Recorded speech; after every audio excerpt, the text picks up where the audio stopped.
Hi there, my name is Johnny Meatsack.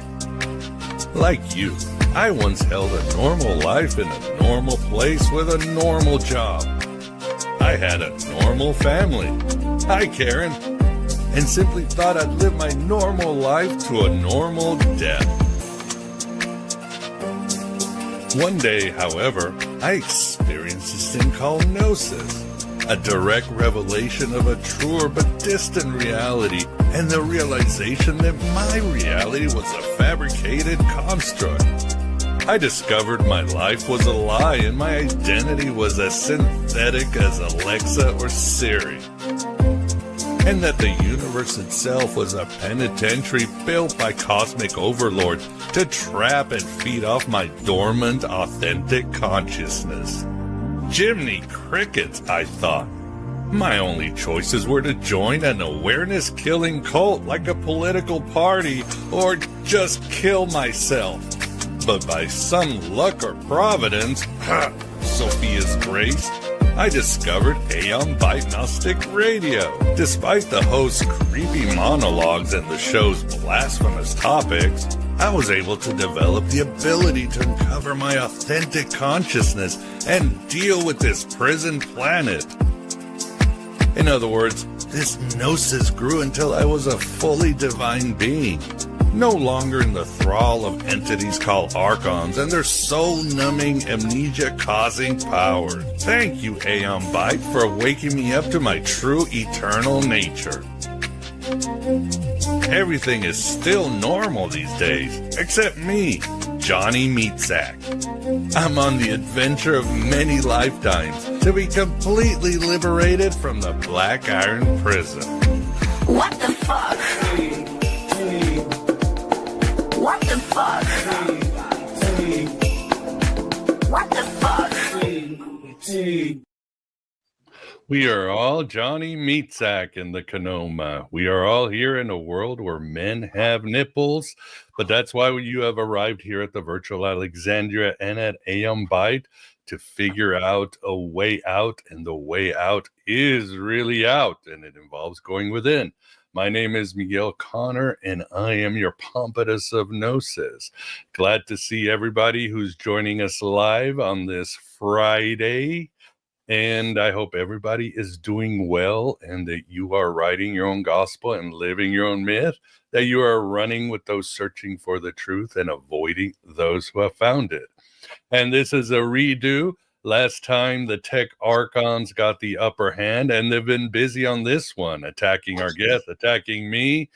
And but we are here and we will persevere against them, thar archons. So we will be discussing a presentation I'm sure many of you are looking forward to. I know I am. And that is from Mr. David Block. David, great to see you again, and good luck. Thank you, Miguel. Nice to be here with you, Vance, and your audience. And has been a tough one, this one. I had to work until 6 o'clock my time. I thought I would be done like 11 o'clock. Problem upon problem upon problems until I solved it. So it's interesting phenomena, to say the least. I hear you. I've been through that recently. And how are you doing, Vance? Has Yaldi Baldi been kinder to you? Oh, more or less. Yeah, we had David's back. I had it all set up in case his didn't work. And sitting here and thinking that, according to Gnosticism, we're all AI. It's just that Yaldi has admin privileges. Very true. But yeah, that is true. So, well, we'll hack them. Yeah. That's our job. We are the hackers of the Pleroma. We're Sophia's hackers. So that's right. So awesome. Well, we probably should get started. Not much else on housekeeping. I did want to mention something, speaking of Yaldi Baldi and his admins of reality. Recently, God, it's amazing how life happens, but quick backstory. I was another podcast provider reached out to me. They're a startup, great company, and they offered to pay me or do ads for twice as much. Of course, yeah, I'll do it. no problem. But of course, sometimes they leave things out because it's a startup. So I jump ship to them to be my podcast provider. And guess what? They don't, like most other platforms that are out there, they pay monthly. They only pay like once every 6 months. So needless to say, I am screwed. I can't even pay rent or any bills this month because I thought I was going to get paid. So I'm in a bit of a pickle. So yeah, please support if you can. And I know many of you understand these things happen, whether you're content creators or whether you're freelancers, especially in the freelancing world. You can relate. A client is late with paying the bill, or there's a glitch, and you are just scrambling to figure out how to make ends meet. And that's just the world we live in. Again, if you have more freedom instead of working for some corporation, there is a lot less safety. It's a great paradox of the world. The more freedom, the less safety you'll have. The more safety, the less freedom you'll have. So that's the situation I'm in. I'm sure everything will work out. I was thinking of being like Ralph Fiennes in that overlooked Gnostic movie Strange Days and go sell like false memories out on the street. So that might have to be my next option here. So if you can, please support, or don't forget those independent content creators and freelancers that are trying to work under the radar of Yaldi Baldi. And it sucks, but it goes with the territory. So that's all I have on my end. We should probably get started while the internet is good and the weather is good. David, take it all away for us. You are now the Demiurge. Yeah, that's nice. I hope the good Demiurge. Yeah, the one of Plato, not the one of the Gnostic. Exactly. Yeah, this is a rerun. Didn't manage to put it together last time. This is a complete remake of the presentation. So it's a lot of new information, and I take it. I've deleted some of the information, and I think this presentation is much better. I hope you will like it. But it has been very hard. A lot of things have just went against me, but I managed to put it together finally, and I hope I can deliver. I worked very hard until 1 hour ago, so now I really hope you will enjoy it. Yes, let's put the presentation up. Let's see. I am bated breath with this one.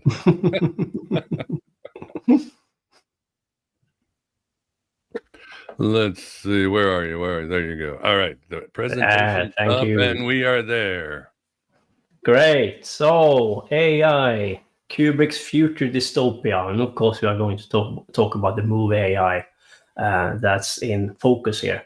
But also Stanley Kubrick as a director, because I will talk about his other movies as well, especially 4 of them. So this presentation comes in 12 parts. Part 1 is The Future is Dark. Part 2, AI. Part 3, Pinocchio. Frankenstein. Transhumanism. The Aeon of Horrors. The Sex Machine. The Age of Saturn. Electric Sheeps. And then we have an epilogue. Decoding the Grail Myth. So what I will do here today is decoding the Grail Myth, the Arthur, the Camelot myth. Part 10, The Grail in Your Hand. Part 11, Firewalk with Me. And part 12, In the End. And I hope we will manage to do the full presentation here today. But if we don't, if it takes too much time, then we will break where the epilogue are now. I hope we can take you through all of this, of course. But if I can't, we break where the epilogue are right now. But I hope I can decode the Grail myth for you here today. Part 1, The Future is Dark. And of course, we have a lot of movies, science fiction movies that are quite dark in its tone. We have The Terminator, for example, with Arnold, of course. James Cameron was the director. We had Skynet taking over, very dark future. And the franchise went on far too long, could be like 2-part and then it's over. The third one was okay, I think. The rest we could do without. Yeah. And of course, The Matrix, the movie Matrix, very interesting movie, very esoteric movie. And a lot of different esoteric traditions put together in this movie. You have Gnosticism, you have Kabbalah, you have left-hand path. But very interesting, and everybody knows about this movie. Another movie that's very interesting, I think, is Blade Runner 2049. This is the newer movie, the new Blade Runner movie. It's not that new today, but it was very interesting movie. And a couple of things I want to point out with this movie is that the heavy theme of raining, it's always raining in the Blade Runner. And also the movie Matrix, I consider the crawl, the Matrix, the green Matrix pattern is like raining down on the screen.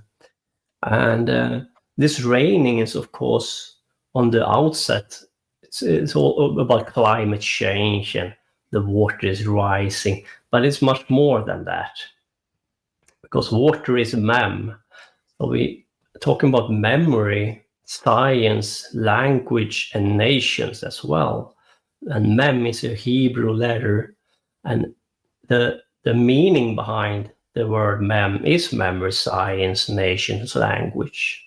And if you see the movie Blade Runner 2049, you will realize that the movie is about memory, false memory, and what it means to be, what we are without memory, and what memory do for us in terms of false memories or not remembering who we are and so on. That's a big theme. Also in the movie Dark City, of course, wonderful movie. Yeah. With a heavy Gnostic theme. And it is important for me to point out that there are a lot of science fiction movies, there are a lot of movies, esoteric movies, that doesn't talk about the cliphotic tree and the left-hand path. It is not me force-fitting Kubrick's movies towards the cliphotic tree and the left-hand path. But for me, I see Stanley Kubrick's choice, and Stanley Kubrick focused a lot about the cliphotic tree and the left-hand path. Doesn't mean that all movies, I don't try to force fit every movie into this model. But what I will argue is that Stanley Kubrick was very interested in the left-hand path, and that he took inspiration from some movies who had a left-hand path cliphotic tree theme, like The Wizard of Oz, Tolkien, and he was very well versed in it. He knew a lot about it. I always want to point that out. Right, part 2, AI. So let's decode the movie first before we move on from here on. What is the movie AI about? And I also want to point out, of course, that Kubrick didn't direct the movie, but he designed, he used a lot of graphics for the movie. So we know we know a lot about Kubrick's vision of it. And to be honest, I think Steven Spielberg made a quite good effort, and I don't think the movie is bad in any way. I think it's a very interesting movie, and I still see Stanley Kubrick in the movie. Therefore, I'm quite convinced that Steven Spielberg did a great job with the movie. A couple of things I want to point out when it comes to Kubrick is his first movie, Fear and Desire. In that movie, it is a lot about Carl Jung's psychology, the unconscious, the darkness, the shadow. And that is important because what I argue is that Kubrick became interested in esoteric topic or esoteric theory very early on in his life. And that's important because, according to me, Kubrick was very well read when we come to esoteric philosophies and practices. So it started in a very young age. And you can see this in the movie The Shining. In one scene, you can see the Red Book of Carl Jung, and the Red Book wasn't published yet. Therefore, he had a lot of inside information and good context, according to me. Another very heavy topic in The Shining is Thelema, OTO, and AA, organization created by Aleister Crowley. And this is very important because I will argue that Kubrick come back to Aleister Crowley, Left-Hand Path, and Carl Jung in his movies. Now, you can argue if Aleister Crowley was a Left-Hand Path practitioner or a Right-Hand Path practitioner, or in something in between. Another thing he used a lot was Disney. You will see Disney characters in the movie The Shining. You will see it in this movie. And it was something that Kubrick wanted to use for his narrative. I will focus on 4 of his movies in this presentation. And I talked about these movies before. So I will come back to them and point out connections between them. And the movies are A Space Odyssey 2001, The Shining, Eyes Wide Shut, and of course AI. Because there are connections between these movies, and I want to point them out because it's very easy to miss them. Kubrick was you have to see all the details, and the details are very telling. So if you miss the details, you will not get the full scope of his movies. And I will prove that here today. Another thing with Kubrick is that he liked to use books and other movies for inspiration. But people doesn't understand Kubrick, according to me. He didn't want to do a movie that was very close to the book. Rather, he used the book as a framework for his work. And sometimes he used the book to enhance his narrative or make his vision bigger through the book. So you can combine his movies and read the book, and then you get the fuller scope or fuller understanding of what Kubrick wanted to tell the audience. And of course, that's a wonderful idea, because a movie is limited in length, and a movie is very costly to produce. A book is much cheaper, and you can make the narrative more epic in scope, and you can say much more with the movie if you understand the book as well. Doesn't mean that he copied the book, he used it as a framework to make his movies more deeper in scope. So in the movie AI, once again, water is a heavy theme in the movie. And right in the beginning, he let us know that it is climate change and the ice is melting. So the cities is overrun by water and drowning. Cities under water or partially underwater. And of course, for me, I think of Atlantis time and the end of Atlantis period, where, according to me, the Demiurge wanted to drown humanity in water. Once again, water is much more than just water. So the act of drowning is much more than just a physical drowning of humanity. It's about memory. So it is about memory loss, to wipe clean the human race of memory, and also to take away the soul, the spark. Because to drown humanity in water is to drown what humanity are in water. And humanity are body and soul. So in the movie, in the beginning, this man, the scientist, have a discussion with a lady who asks him a question about, can we love these machines, these androids back? And his answer is, didn't God create Adam to love him? And do we love God back? And of course, right away, Kubrick let us know that it is a heavy Bible theme in the movie. And of course, I will decode that and much more. But the Bible is in the front. He used the Bible when he created the narrative, the story. So I will give you a couple of quotes from Kenneth Grant. And Kenneth Grant was the successor of Aleister Crowley.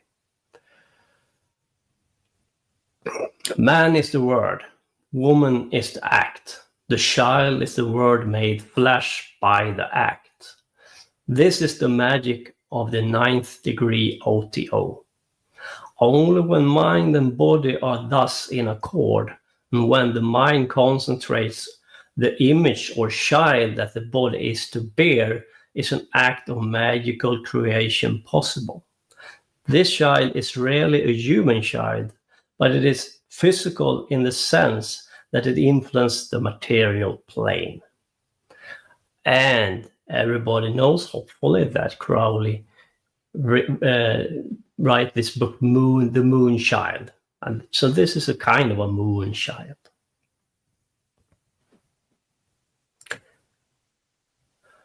A moon child doesn't has to be a child.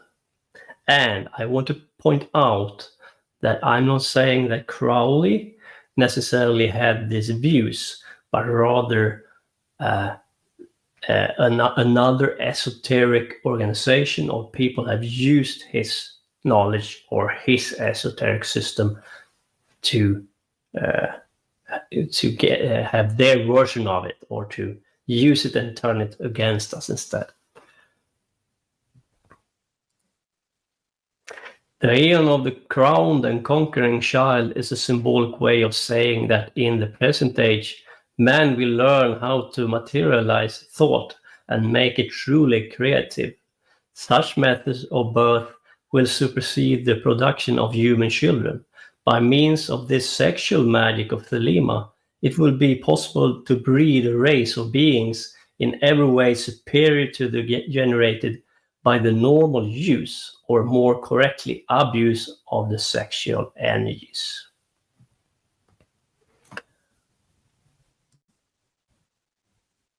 And last, the babe in the egg mentioned in Al is the magical thought child in his auric and or akashic capsule, ready for launching into space, i.e. the womb of Nuit. And Al is, of course, the book of the law and the most important book for Thelema and OTO. Everything is based on that book. No, sorry, it was one more quote. This is the magic that Crowley taught in the OTO, the occult order of indefinite antiquity, which have appeared in different guises throughout the century. It achieved a high degree of notoriety in the 18th century when the Bavarian adept Adam Weishaupt reorganized it under the name of the Order of the Illuminati, in accordance with the needs of his period.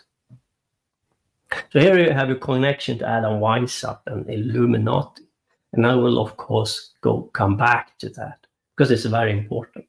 It's very important in this presentation and for Stanley Kubrick.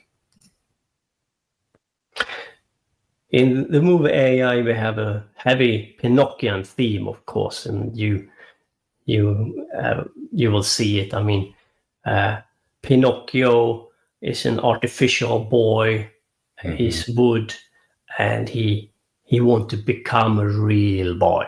That's his drive. That is his life's mission. And of course, Pinocchio was Disney made a movie, Pinocchio. I think it was 1940, if I remember correctly. So yeah, water and climate change. MEM, once again, is science, memory, nations. And science is not very clear in the definition of, or in the Hebrew letter MEM. It's a little bit vague. But the connection is through Poseidon, and Poseidon is Enki, and Enki is the god of magic and science. And of course, Enki and Poseidon lives in water. They are a god that lives in water or thrives in water. So the movie Pinocchio is really about alchemy. It is about evolution, the evolution of man, depending on how you view it. Is it an evolution, or is it about devolution? What are they talking about here?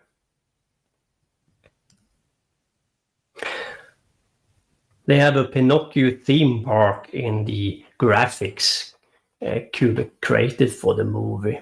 Therefore, we know that Pinocchio was in a forefront for Stanley's Kubrick's inspiration for the movie. It was a very important inspiration for Kubrick.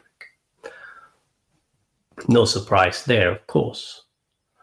But if you notice in the background, in the movie, you will also see a lot of sexual stuff going on in the architecture, in the machines. There are pleasure machines is a big thing in the movie. And there are architecture about architecture of naked ladies in different postures, and that's the architecture design he wanted for the movie, for a reason, of course.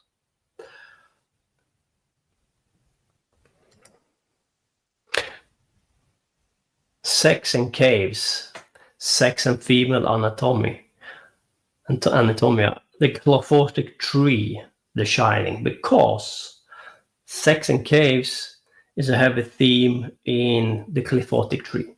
The first Clefai you're supposed to work with is Lilith, and you are entering Lilith's cave. But Lilith's cave is of flesh, and it is living. It is not a dead cave. And you're supposed to transform yourself through this metaphysical confrontation with Lilith. A transformation of these mental states within yourself. You're supposed to work with yourself. But no one will work with themselves in the movie AI, because the human race is occupied with other things like pleasure and debauchery and just having a good time. And of course, we come back to the movie The Shining, and I want to hammer that home because in that movie, Kubrick used the clophotic tree very heavily in his narrative. And I hope I have convinced you that that's the case through my decoding of the movie The Shining. So this is the clophotic tree, and just a short introduction to the tree for the one who doesn't know anything about it. It's a metaphysical concept. So the tree of life is universe A. Universe A is what your senses can experience or register, like feeling, smell, hearing. The clophotic tree is universe B. It is beyond our normal senses. So if you want to sense the qliphothic tree, you have to develop a sixth sense or another sense, so you can feel the energy, and then you can start to enter that energy. You can go into the tree, but it is a metaphysical concept. The other side of the tree of life. And the idea here is, of course, that you should go over to the other side or go into your unconscious, subconscious, and try to bring up the program that animates you in the background. You don't know about them, but this program is there to program your behavior. Until you see them, you have to see them in order to transform them. Now you can do something about these programs that is ticking in the background and animates your behavior. The first qlipha, as I said before, is called Lilith. The second qlipha is called Gamaliel. And now you have entered the astral plane. Gamaliel is the first qlipha on the astral plane. The second qlipha, or the third, depends on how you count it, is Samael. And the fourth one is Arab Sarak. And then we have the mental plane. There we have the qlipha Thagirion. If you reach Thagirion, you exit the astral plane. And of course, you have left the Asaya, the world of matter, behind, far behind. Bye-bye, Kansas. And if you have reached that far, you have come very far on your journey. It's very hard to go over the astral plane, so we have a lot of things to overcome before we enter Thagirion and the mental plane. And of course, we start here in matter. And matter is really, if you go down to it, it is Malkuth. And if you want even more, pinpoint it even more, it is Asaya. Asaya is the word of matter, and Malkuth is the energy that fills up matter. Therefore, Lilith is not really matter, but it is the first qlipha you work with in matter.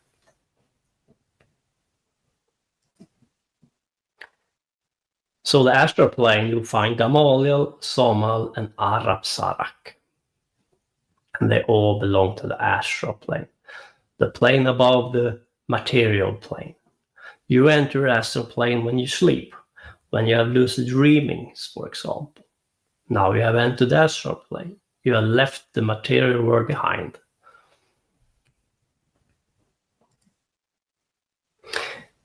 So what can we expect from the three first qliphas on the astral plane? Or rather, the three qliphas on the astral plane? Because it is forces there we have to work with. It is a collective unconscious as well. And it is your unconscious. So it's a mixed bag there. You have to discern what's yours and what is the collective. It's like a reservoir of the human collective unconscious. Therefore, you will confront impurities, perversion, sexual fantasies. You will confront repressed instincts and desires. And it destroys all that is rational, dissolves moral values, insanity. Baal, the god of war, dark Venus. Love and war is very close to each other. Love and hate is very close to each other. The maker of sharp weapons, and then the shining Jack found an axe. He killed the poor dude. He made an effort to come over there and was killed right away with the axe. Poor boy. Passion and violence, lust and bloodshed, carnal delight. And you will find this in the movie AI. Not all of it, but most of it. If you have eyes to see with. Because the humanity in AI are passive. Therefore, they are passive when we come to these forces that hits them from the astral plane, who pours down into the material plane.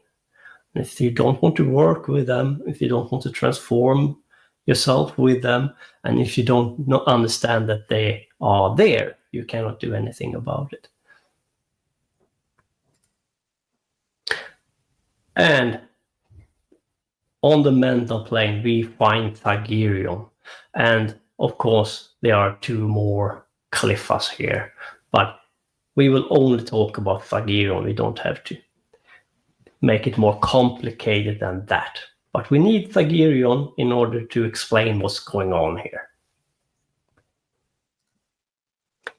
So let's start our journey and the story of AI, and let's start in matter.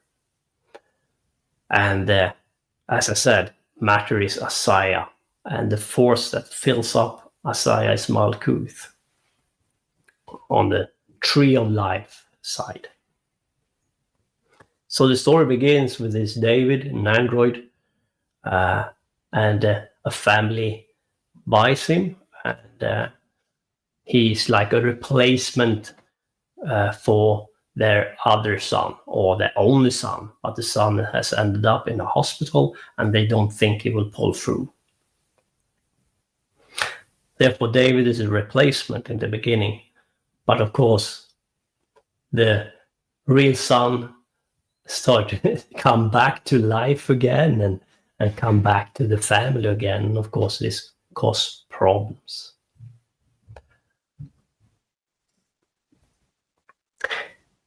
Very early on, we get to know that this story is in the Bible.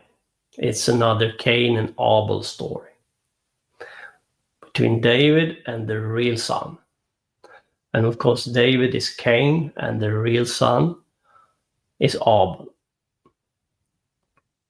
And they start to have problem with David, or they think they have problem with David, depending on how you view it.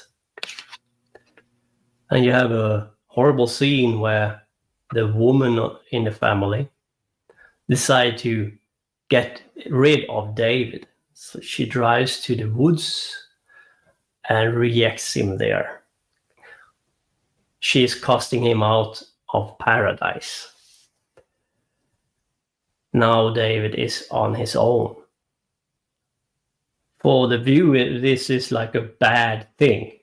But from a left-hand path perspective, this is a good thing. Because you're supposed to grow up, and you cannot grow up in paradise. You grow up for strife and hardship. Now, of course, David is just a boy, so he is quite rough to throw him out here, right? But that's the point Kubrick tried to make here. Because there's a huge difference between David and a Cain. Because a Cain needs to have a soul and a spark. Therefore, David is doomed from the get-go. If David would be a Cain here, he would turn his back towards the family and start to carve out his own destiny. But he doesn't, because he's an android. He's programmed to go back to his mother. So his wish is only to go back to paradise. Meaning he's a failed Cain. He cannot be a Cain. But the story is about Abel and Cain. And you can see this woman, a nice lady in the beginning, turns to this Lilith character. Now, Lilith is not evil, but Lilith is harsh. You learn through harsh ordeals. Lilith is a harsh teacher. And this woman is a harsh teacher to David, because now David has to confront the real world outside of paradise. The problem is that David cannot become a Cain because he's an android. So what is Abel and Cain about? What are they trying to tell you in the Bible? Of course, we have different versions of it. But from a left-hand path perspective, it is Cain that is the hero, not Abel. That doesn't sound too good because Cain kills Abel, right? But this is a contest. In the original Abel and Cain story from Sumer, it was a farming contest.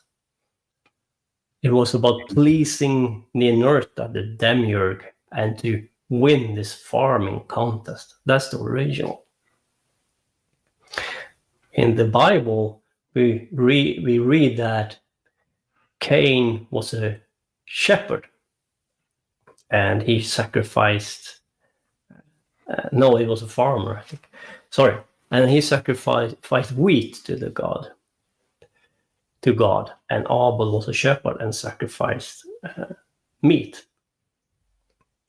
God didn't approve of Cain's offering, and Cain was angered and jealous, and he killed Abel. So what is the story about? The story is about growing up. When we are children, we want to belong. We want to do the parents' favor. We want to be in a good favor with the parents. We want to get along, to feel we are in the family unit. We don't want to be different. We don't want to be the black sheep of the family. But in the Bible, it clearly states that you shouldn't bend your knees to anyone, not even a god. You shouldn't try to please anyone. You should carve your own destiny, regardless of who is in your way. The Abel is the part in you that want to please, that want to belong, that feel he need approval. When you kill the Abel within yourself, you kill that weak part in yourself that tells you have to go along and be like the others. Don't rock the boat. And we all feel this when we know that we are different. At least me. I mean, I felt a little bit. Why can't I just get a job as everyone else and please society, get along? But I never could. I can't do that. It doesn't work for me. I just don't want to please society.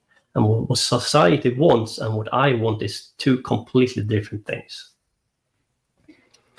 Therefore, I killed the Abel within me, and I'm perfectly fine these days not to get along or belong or to be different.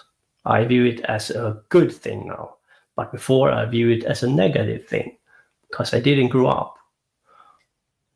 Now I've killed the Abel within me, so I don't really care anymore. Rather, I see it as an advantage, because that's how you discover the metaphysical, because you are not satisfied with what society gives you.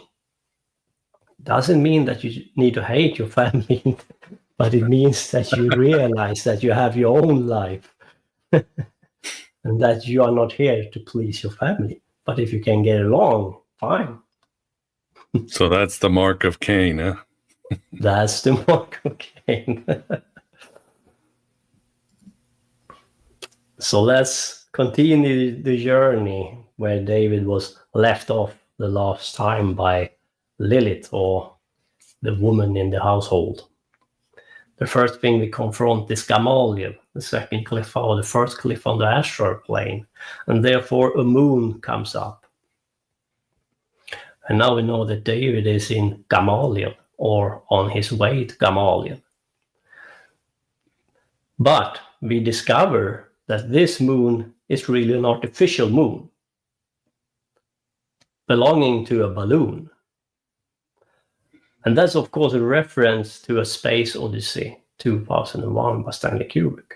Because in A Space Odyssey 2001, he showed you that there are artificial structures on the moon. Therefore, the moon is not natural all the way, at least. But there are some artificial component or buildings, constructs on the moon. Now David is caught up in the balloon, and they transport David to the next cliffa, that is Samael. And they transport him with this artificial moon. He has been caught, and now he flying to Samal, the third cliff or the second cliff on the astral plane. Here we meet by a Tivoli or a circus, whatever you want to call it, amusement park, and we have entered Samal, the poison of God. And fire is a heavy theme here. And they are sacrificing robots, androids, or machine, whatever you want to call it. And that's the reason why they take him there with this artificial moon balloon. They take him there to sacrifice him and other machines in this carnival. Right away, we see that fire is a big thing in this carnival, and it's pleasure, and people want to be entertained. They have no moral values anymore. Pleasure for the sake of pleasure. They have lost their moral compass because this forces is working on the human race, and they don't do anything to transform them. They are victims of these forces.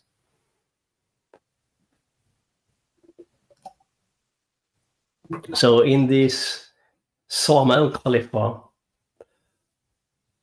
in the movie The Shining, you have Jack, and Jack is Samal in the movie The Shining. And Danny defeats Jack, Samal, in the movie The Shining. Danny overcomes Jack. Danny overcomes Samal. He goes further into the cliphotic tree.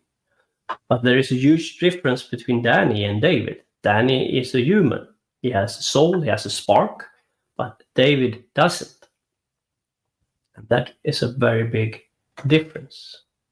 You also have Lord of the Rings. You have Frodo versus Sauron. And of course, Sauron is based on two different characters or gods. He's based on Samael and Ninurta, the Demiurge, Saturn. Lord of the Rings.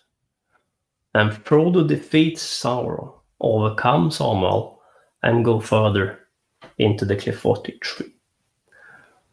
But David doesn't. Because he can't. He doesn't have soul, he doesn't have spark. Notice that Samael, the cliff of Samael's number is 8 because they count them from up down, not down up. Another card and another tarot deck called Sola Busca, the oldest one, created by an elite family from Venice or its surroundings, had Nerone as card number 8. And you see a fire and a child hanging over that fire as a sacrifice. This is what's going on in the movie AI, because they want to sacrifice David. Now, to be fair, they don't use fire all the time to execute these machines or destroy them, but they have different methods to destroy them for amusement purposes. But fire is a big theme in this scene.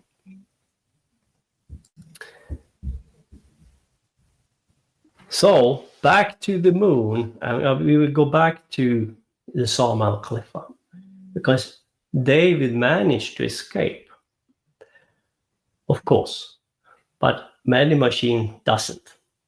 And this scene is very, very well made, because it exposes Stanley Kubrick and what he wants to say. And this is very interesting. The man who speaks on this amusement park or whatever you want to call it, and after his speech, they sacrifice the machine, he tells the audience, look, this is not a real boy. Don't be fooled. It's just a machine. Let's sacrifice it. Let's have fun. Don't caught up with your feelings, because this is only a machine. The audience doesn't like that at all and start to boo and throw shit at him, and he's like, has to back off. What Kubrick is saying here is that, yes, the man is right. David doesn't have a soul. David is a machine, but you cannot allow yourself to lose your passion and your feelings and your own soul. You cannot be indifferent.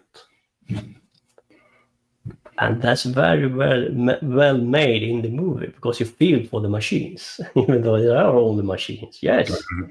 But these horrific scenes, and you feel with them. That is to say that Kubrick tell you, yes, you should feel, but there is also rationale, a logic conclusion to this. And that is that, yes, the man is right. David is only a machine, but it doesn't mean that you should sacrifice it. Two different things. David managed to escape, and we come back to the moon. And this time, it's the real moon shines in the sky, or more real than the other one at least, because we don't know what the moon is. Mm-hmm. Yeah. How natural it is. So back to the moon, and then to Arab Sarak. And that is the third cliff on the astral plane. And of course, this is in the end of the movie. So a lot of things going on before we come to Arab Sarak. And this is the aim for David. And he wants to meet the fairy, because the fairy is in the book Pinocchio, and the woman of the family read that book to him. And the fairy grants Pinocchio to become a real boy. Therefore, David wants to meet the fairy as well. That's the aim, to become a real boy and to meet up with the woman, his mother, or whatever you want to call it.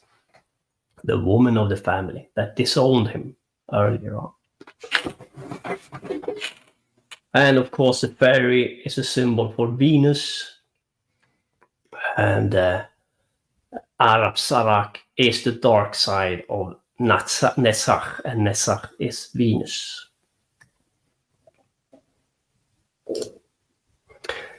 Now, I have to point out that this three cliffs on the astral plane leads towards Thagirion. And Thagirion, before you enter Thagirion, you have to take a tunnel, and that tunnel is, we have the cards in the Major Arcana in the tarot deck, 22 of them, is placed out on these different tunnels. The tunnels of Set, we call them, in the Qliphothic tree. So the tunnels of Set is the connection between the Qliphas. And on this tunnel, you place the card number 14. In Crowley's deck, that is art. And you have a rainbow behind that lady, the green lady, Ishtar. So you have to pierce the rainbow in order to go over to the mental plane.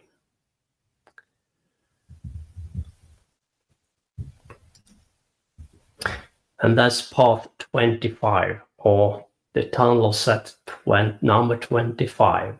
And this corresponds to tarot card number 14, art, Sak Sak Salim. Now, according to Crowley, the two most important cards in his deck was number 6, the Lovers, and 14, the art card. When you enter this tunnels of Set, you will face different energies you have to transform or go through. In this instant, the path 25 that leads you above the rainbow, you will face creation and destruction, matter and antimatter, existence and non-being. That is the gold room, non-being, the ghosts in the gold room in The Shining. and represent a chemical principle of solve et coagulate, to solve and combine. And of course, that's Baphomet. And you have this androgen because you take parts in yourself and combine them into more wholesome version of yourself. And you have to combine the feminine elements and the masculine elements in a good combination. But this is a metaphysical concept, not a physical one. It is not in matter.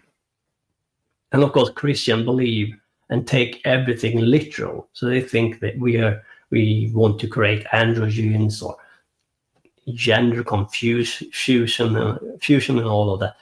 It's not about that. This is a metaphysical concept. But it is true that there are certain esoteric people who try to manifest this in matter. It resembles cremation grounds or burial places, absent of life or any living beings, abandoned and dead, occupied only by empty human shells. So in the movie The Shining, you have the burial place, the maze, the Indian burial ground. That is Phagirion. It's a perfect description of what Phagirion is. And Jack is dead in Phagirion because Jack cannot transform and overcome those forces. Because if you want to, you need your heart with you. And the heart is something these people lack. They're only into their mind. They're only into their intellect, logic thinking. Then he overcomes Phagirion because he has the spark, he has the soul, and he can shine.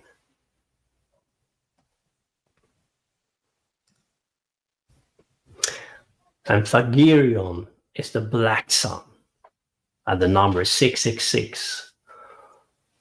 And you have Belphegor is a demon lord of Phagirion, and he's the lord of opening, phallic sun god, lord of opening, associated with Mount Peor, Hebrew word for open mouth.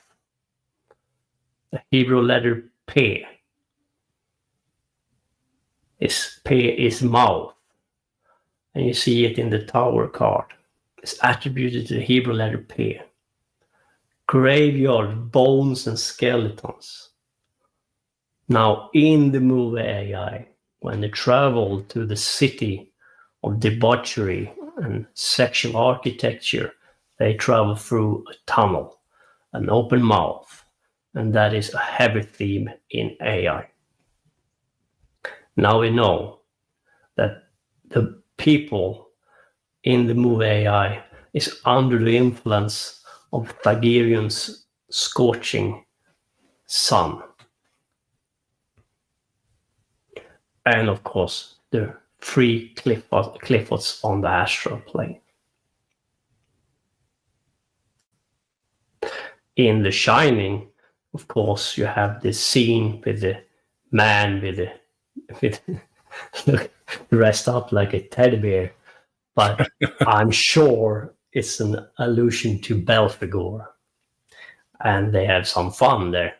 The nice man with the suit, the elite.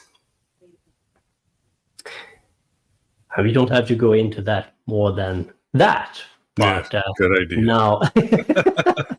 Now you know what it is all about, because everyone is like asking, what's that all about? Stanley Kubrick, they sniffed too much glue or something. There's a reason for it. Everything in Kubrick's movie, there is a reason for it. Pay attention.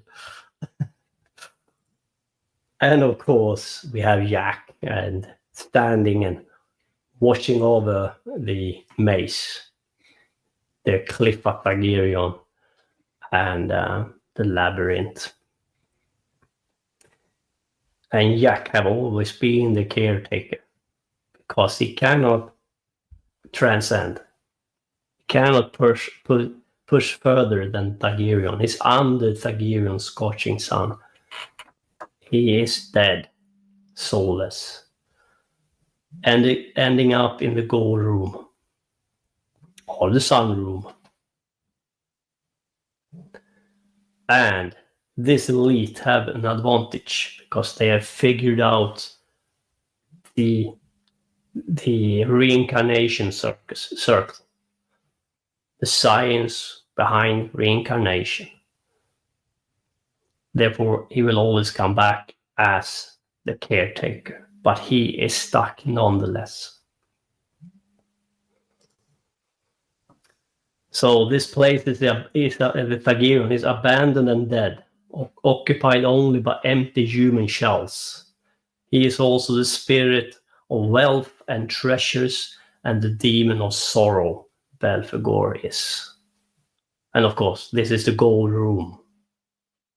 This is about wealth and treasures and sorrow, because nothing transformed here. They are stuck in the gold room. Another card that is very interesting here is, of course, card number 20, Judgment, or in Crowley's deck is called the Aeon, because that is the card connecting Hod to Malkuth. The Aeon card. And in Rider-Waite it's called Judgment. And you can see in the Rider-Waite card, the dead is rising up again by the trumpet.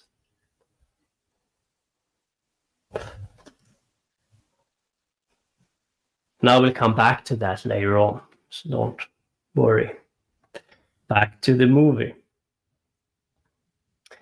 We have entered Arab Sarak, the dark side of Venus, and at last David meets the fairy, can grant him the wishes.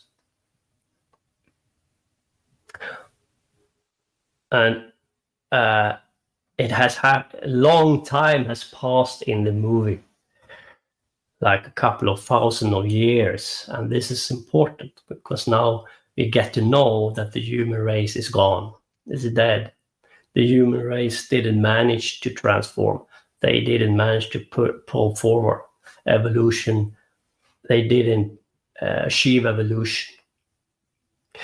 And therefore, the human race is dead under Thagirion and the three Cliffos on the astral plane. These forces tore them apart. But David is stuck in the ice, and an alien race comes, and they melt the ice and take back David. And as soon as David comes back to life, he come back from a sleep. But before he went to sleep, he was like repeating that he want to come back to his mother, like a mantra. And of course, that is what we use in rituals, a mantra. When they wake up, David, he go straight back to his mission. And he says, all I want is to go back to my mother. And that is the telling sign that he is not a Cain, that he is not a human. He doesn't have the spark, he doesn't have the soul. He do what he's supposed to do or is programmed to do. Now, many people argue, or many people who are interested in esoteric stuff argue that does other humans have a soul? Does humans have a soul? And I would say that not necessarily. We all have a soul, but if you don't recognize that you have it, then you are dead. Mm-hmm. So if you're convinced that you're an atheist and materialist, yes, you are like an android. But you have the opportunity, you can ignite the spark, you can ignite the soul, therefore you can go forward, you can overcome these forces, you can become something more. What Kubrick is saying here, no, this androids, this machine is not humans, they cannot transform, they cannot evolve. It's a dead end. And you can see that theme in the Space Odyssey 2001 with HAL. It's not until Bowman shut down HAL, it is then he takes back his humanity.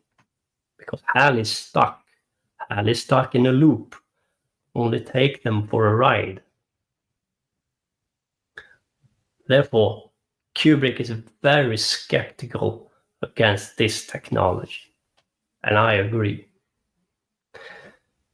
David cannot grow up, cannot transform, cannot become something more. Stuck in a program, David have no soul, no spark. David is a failed Cain in the garden of Arap-Sarak, the end of the journey for machines. And you can argue that they can't even go over to the astral plane because they are machines. But that's the point Kubrick want to hammer home. You are something these androids cannot be. And you have to understand it and realize it. Otherwise, we will end up, as in the movie AI. In the movie AI, humanity are gone because they don't realize who they are. If some force convince you that you don't have a soul, a spark, then evolution is dead. Evolution is dead with you. And I don't care how much scientists try to convince me that it is a physical evolution. No. If you believe that, the human race is gone. It is true that our physical appearance have evolved, but the last step is not through physics. The last step is through spirit. The evolution from here on is through spirit. And they want to keep you here with them, the one who tried to convince you that you cannot become anything more than what you are. If you wait for nature to transform you, then you will wait a couple of millions of years. If you wait for Jesus to come and save you, then you will wait forever. And that's the purpose. Maybe in a different form, an android, but you can overcome them. Maybe they will try to transform you into an android and to get rid of your soul. And they can do that if they convince you that there is nothing difference between you and an android, then you have nothing to lose. But you have the soul. You have the spark to lose.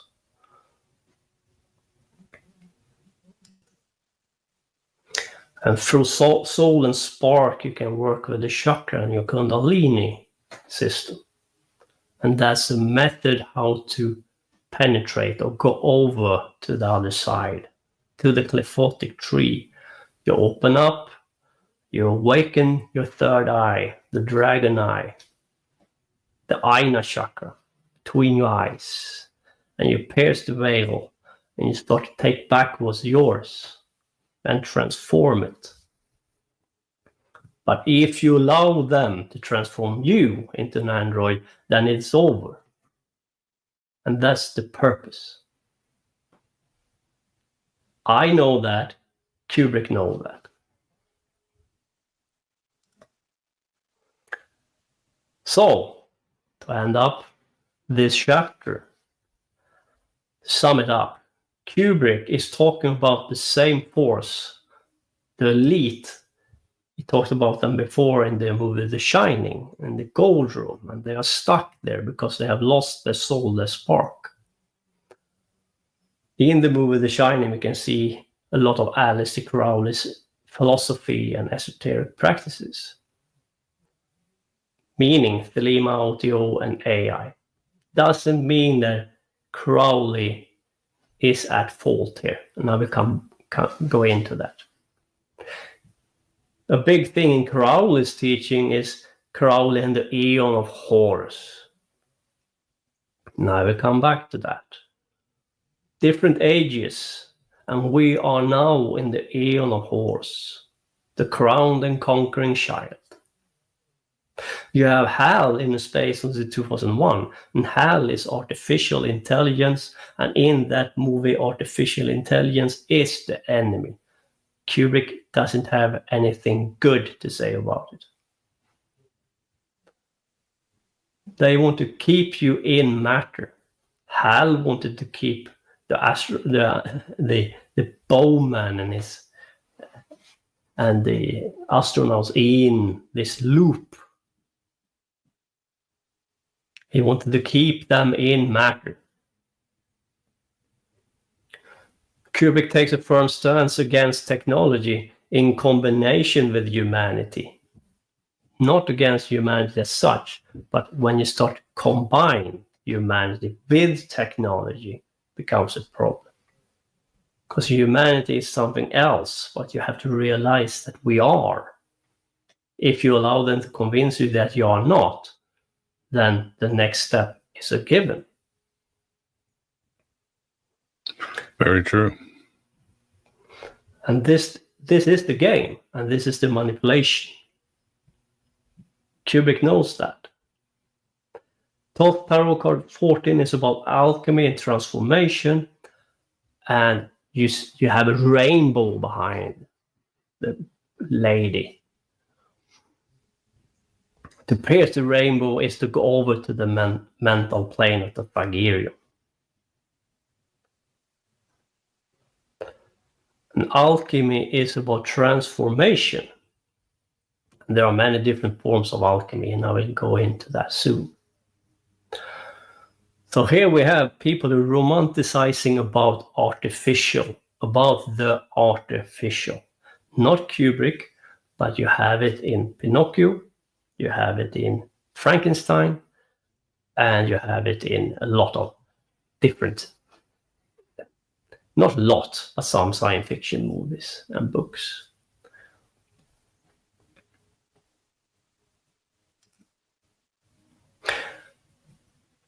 To wrap it up, what if Crowley's esoterica have stimulated old ideas to take hold again?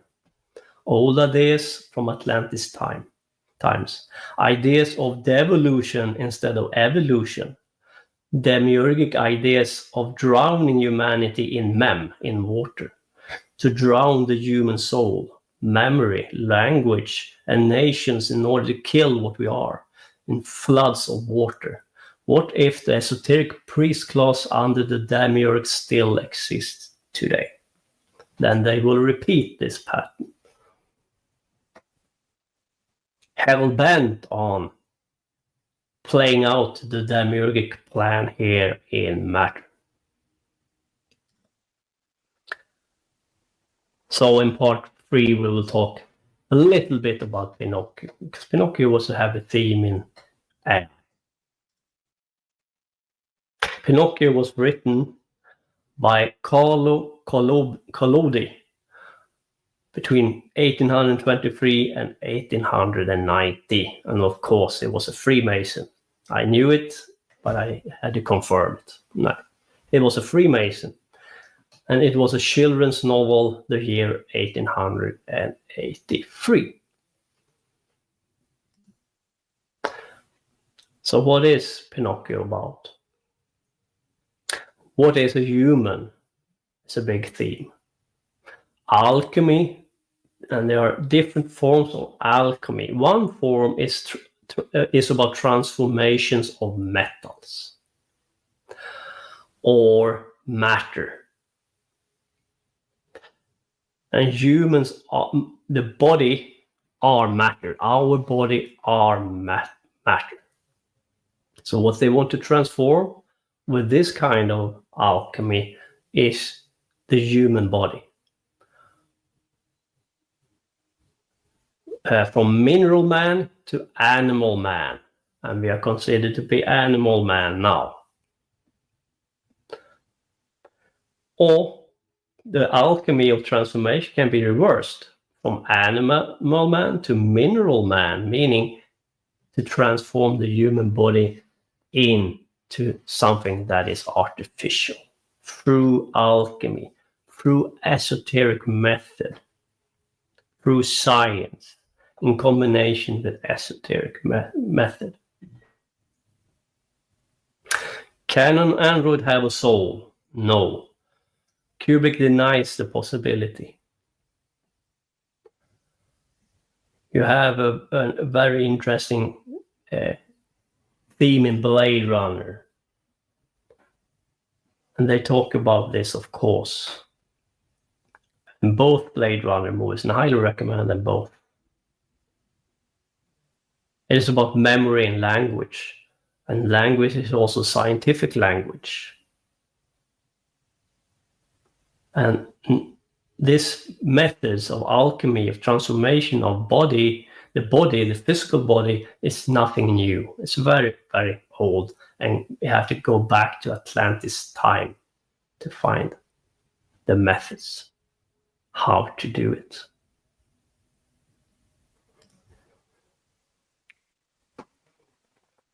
We have this Baphomet idea. It is a metaphysical concept to combine this mental states. But if there are a force who want to manifest it in matter, it will come out as gender confusion and androgynous humans, and sex change and confusion about gender. Because they think it is something that should be played out in matter.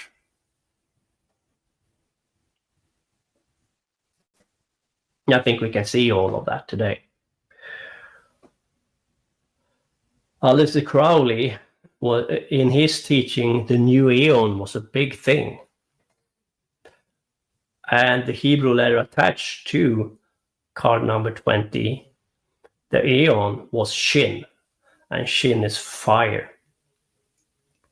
Fire, willpower, and force. So here we have started the fight over the narrative of the new Aeon. What is the Aeon of Horus? Who will write the narrative in this new Aeon of Crowley's teaching? The Aeon of Horus.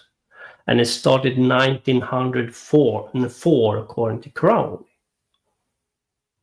And the word for the new Aeon is Abrahadabra. And the number attached to the word is 11. And if you count 1 to 11, you got the number 66. And 66 is a reference to the Qliphothic tree and to Thoth. And Thoth is the entering point to the Qliphothic tree through the tree of life. The word of the Aeon is Abrahadabra 11. This is the Aeon of Horus, the crowned and conquering child.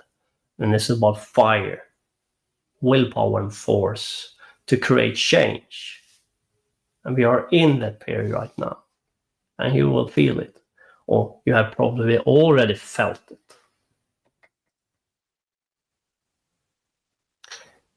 So this, Pinocchio, the movie and the book, I haven't read the book, is about alchemy and transformation. Mineral to gold, Pinocchio, or lead to gold, if you have a good, if you want to view it as a good thing. Thoth Tarot card number 14 is about alchemy, and you have the rainbow. You have the rainbow theme in The Wizard of Oz and the Return to Oz. That's the new Disney's new logo, rainbow. The rainbow came about 1985. When they launched the movie Return to Oz. That is when they changed the logo to the rainbow. And of course, in the background, you have Babylon. And Disney is a big thing in the movie The Shining. Jack as Baphomet, in the end of the movie The Shining, you see this photograph, this picture and you see Jack has the pose of Baphomet, because Jack is a failed Baphomet. He didn't manage to penetrate the rainbow to go over or overcome Thagirion. And Jack is an archetype for the elite. I call them the esoteric elite.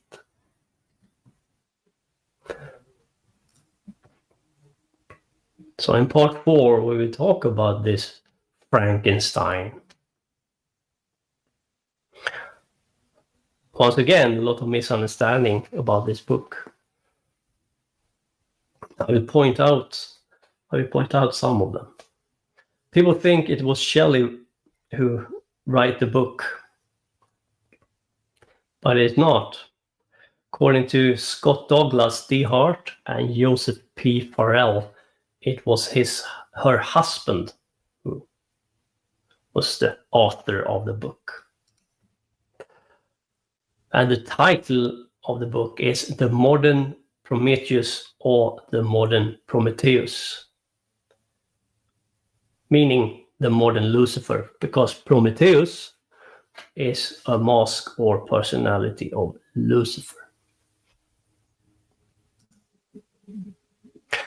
The book plot focuses on the aspirations and torment of Victor Frankenstein, a scientist who longed to penetrate the secrets of nature.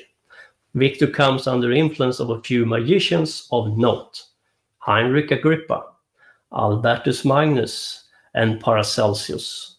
Spellbound by the ideas, the young man admits that they are the lords of his imaginations, and Paracelsus or Paracelsus is an alchemist, or was an alchemist. Therefore, right in the beginning of the book, we know that it is a heavy esoteric theme in the book. Later, at the urging of Professor Waldman at Ingolstadt, Frankenstein further devotes himself to the study of the natural sciences and the deepest mysteries of creation in pursuit of the knowledge of life and death. Ultimately, Frankenstein succeeds in his quest and becomes a kind of Prometheus or Prometheus, using heavily fire, electricity, to generate a monster. Fire Force science.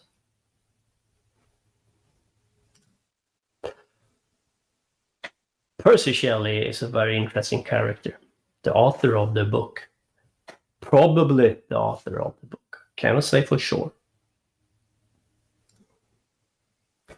In some letters from Shelley, Percy Shelley that is, in letters to William Godwin, Shelley also mentioned his affinity for Paracelsus, Albertus Magnus, and Heinrich Agrippa. In another letter, this time to Leigh Hunt, Shelley fantasized about the Illuminati. To combat the coalition of the enemies of liberty, he suggests creating his own cabal of enlightened and unprejudiced members.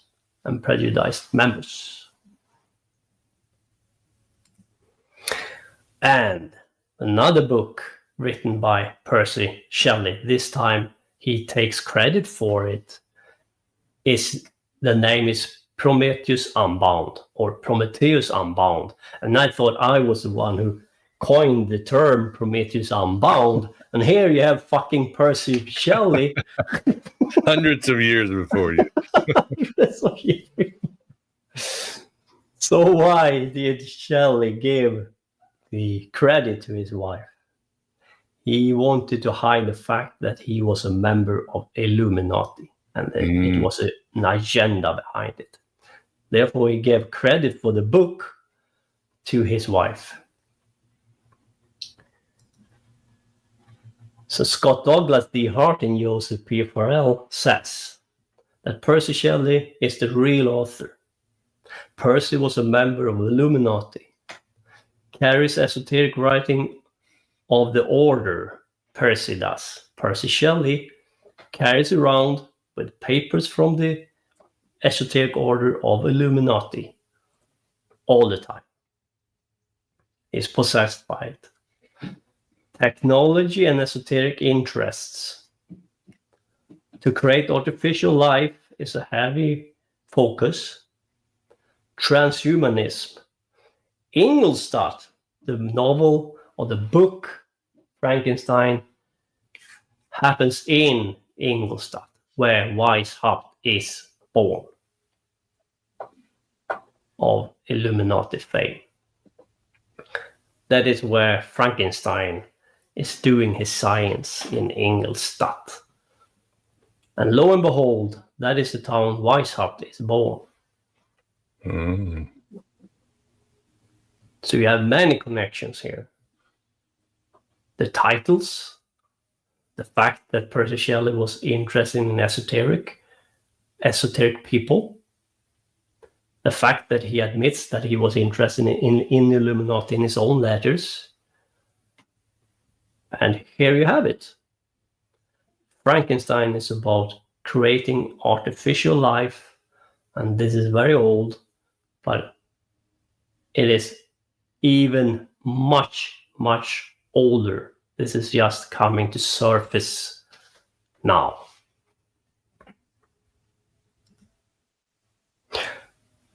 So, Percy Shelley is talking about Lucifer and Prometheus. What do they mean by it? They don't worship the real Lucifer. I want to point out a couple of things here. Lucifer is a name, because I am in contact with Lucifer as well, and you can as well. It's a matter of method. It is not Lucifer, the name we are contacting. It is the force behind that name. And Lucifer, let's call him that, has stated that Lucifer is not my real name. My name is closer to the darkness. It doesn't sound too good, but bear with me.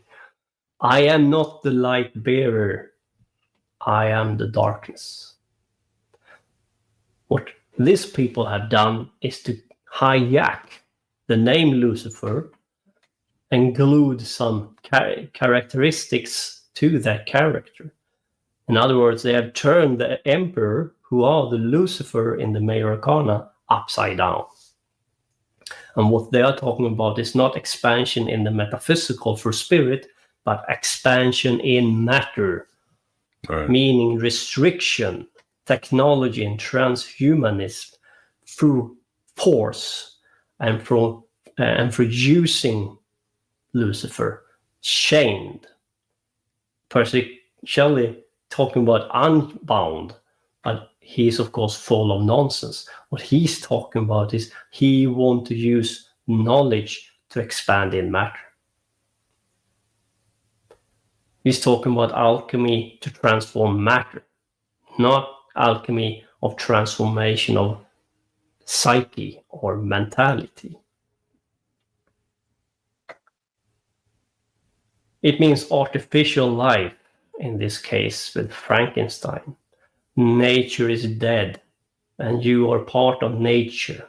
Everything should turn into an artificial life form they can control, including you. Meaning fire and willpower, and the card Emperor is attributed to Mars. Aries, Mars is war, fire. On the Emperor's clothing you have a lot of bees, and bee is a collective hive mind, expansion in matter under Saturn rule. That is what these people are. In card number 7, we have this knight in shining armor sitting in a chariot. That card is attributed to Mars and Jupiter, and it should be about expansion in the metaphysical, to push forward on your share, your metaphysical share in the metaphysical. But in this case, they have turned it upside down, meaning they push forward with their plan in matter, because you're supposed to sit steady in the chair until you reach your goal. And these people are very good. They will never give up. They will continue to either you stop them or they overcome you.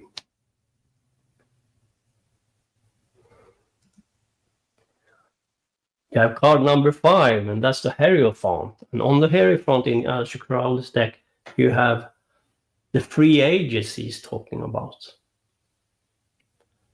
The first ages was Isis, the Aeon of Isis, followed by the Aeon of Cyrus, followed by the Aeon of Horus, the crowned and conquering child. And the Hierophant is an esoteric master who tells esoteric, profound truth and method to the second part.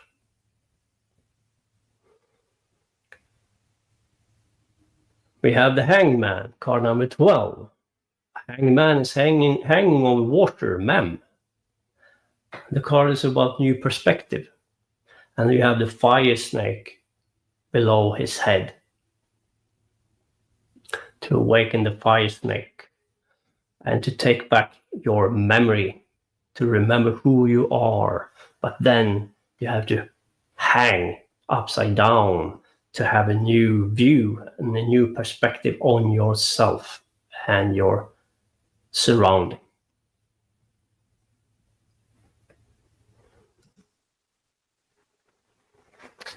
So, back to card number 20 and Judgment. And in the Solabusca deck, you have Nerone, card number 8. And you have the fire below the child. The fire is a shin. The Hebrew letter shin means fire and is shaped like that fire below the child. But let's talk about the path that this card ends up. The card number 20, Judgment, ends up between Malkuth and Hod, or Lilith and Somal. That path between them is about growth and development of the magical child. In Solabusca, you have the name Nerone. It's an allusion to Nero, the emperor. And Nero, the name Nero, becomes 666, and he was a Mithra worshipper, meaning 111. You have the sun, and you have the black sun.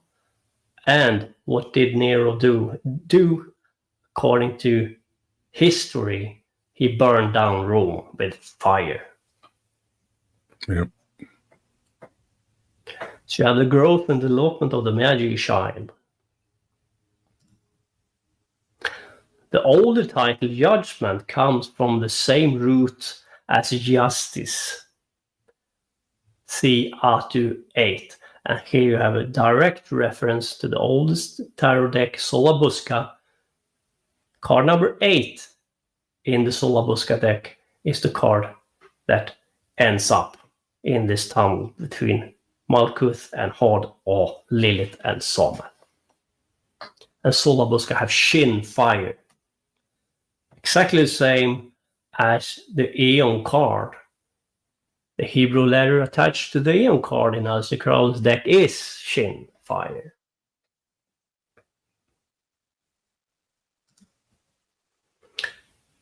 It's about physical embodiment with intellect. Rigid structures dispersed or dissolved. Influx of magic current. The final trumpet. Judgment. Shin, tooth, something that penetrates, rends, shreds, or breaks down. The sound shi is like a hissing flame or a serpent, shin, fire. Eternity, immortality, duration through time.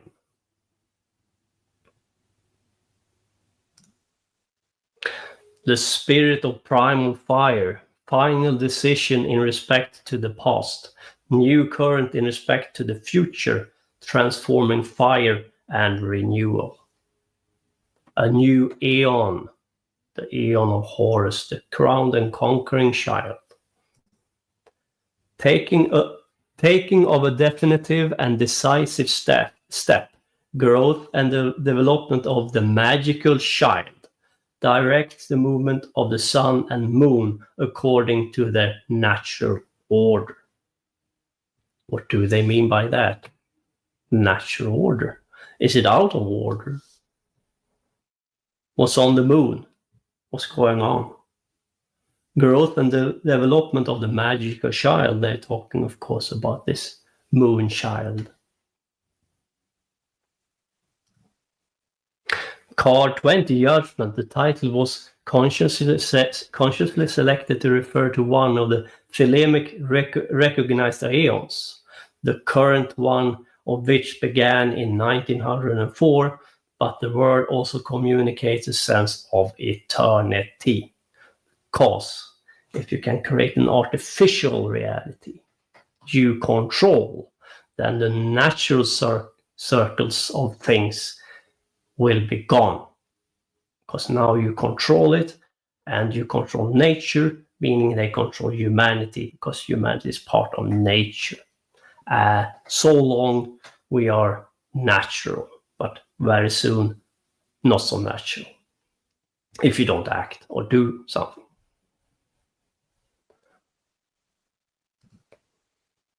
To sum it up, Illuminati, a very interesting character was Rothschild Mayer. He was into the Illuminati very early on. Soulless humans are dead as matter. Technology and esoteric method can transform you into dead matter. You become an artificial life form, an android. It's about alchemy and transformation. It is about transhumanism. Pinocchio is romanticizing about this transformation to make you buy into it. It's about a new Aeon with an artificial life instead of natural life, meaning you included. This is the judgment. This is R220 judgment. New current in respect to the future. That is to say, a stable future that doesn't change because you cannot transform in it. Transforming fire and renewal.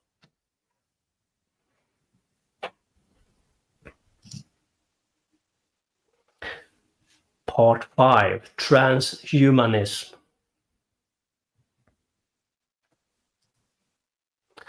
There is a magical operation of maximum importance. This is Kenneth Grant writing. The initiation of a new Aeon. When it becomes necessary to utter a word, the whole planet must be bathed in blood.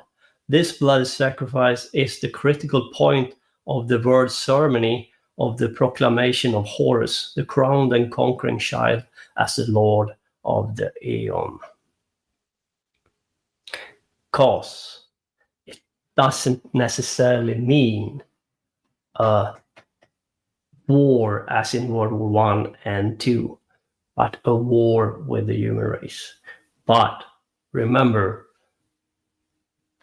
you can view it as a battle in the metaphysical as well. Remember, there is a force that wants to have this happening in matter, or they want it to become matter, a matter of matter.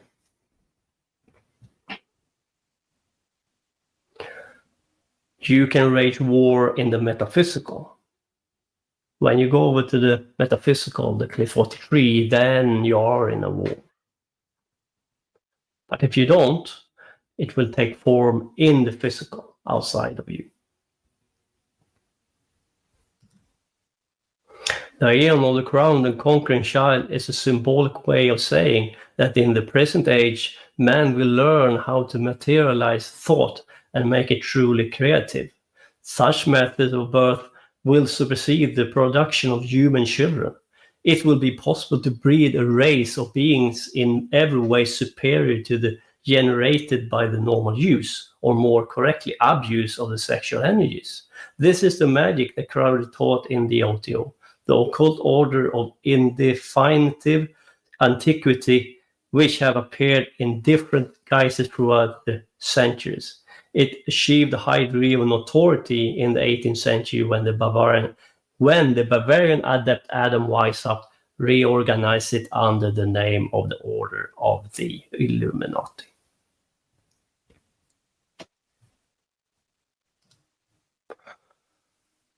Scott Douglas, DeHart, and Joseph P. Farrell. I want to hammer it home one more time and add stuff to it. Percy Shelley, the real author of Frankenstein. Percy Shelley was a member of the Illuminati. Carries esoteric writing of the order, Percy did. Technology and esoteric interests. To create an artificial life form. From animal man to mineral. That is to say, to transform you into an android that cannot transform. That means transhumanism, and it means judgment. After 20, judgment. The last trumpet.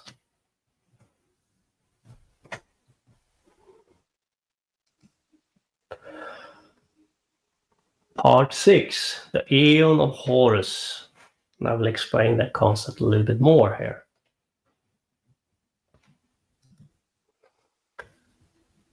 Back to a Space Odyssey 2001, and I want to connect some new dots. We talked about HAL, the artificial intelligence on board the spaceship. But that's also the name of a real person called Hale. And I want to take you back to Palomar Mountain. Talked about it in my decoding of A Space Odyssey 2001. George Ellery Hale, born in 1868, an eccentric solar astronomer, was mentioned in the popular cult TV show The X-Files in regards to the Palomar Mountain Observatory. Hale-Bopp comet was a thing that was a phenomena that occurred very close to this Palomar Mountain. You may recall this sect called Heaven's Gate. This happened very close, 70 miles away from Palomar, where 39 people took suicide in order to enter a comet. 39 is a mirror of the number 93, and 93 is the most important number in Thelema. And the suicide, 39 suicide, was a sacrifice to Saturn.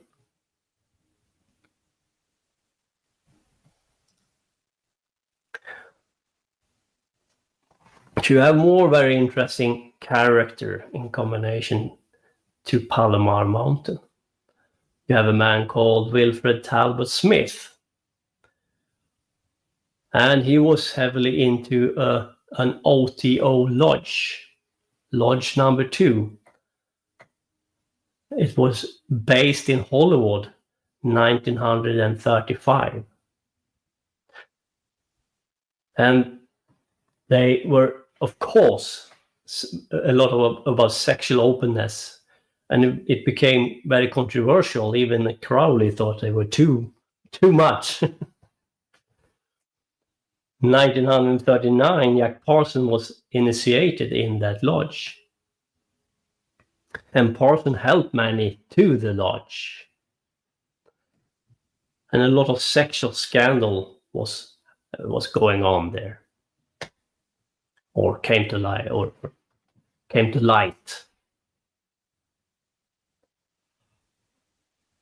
Crowley wanted to call Yermer instead of Smith to be his chosen successor because Crowley didn't think very highly of the lodge. He thought they were out of control.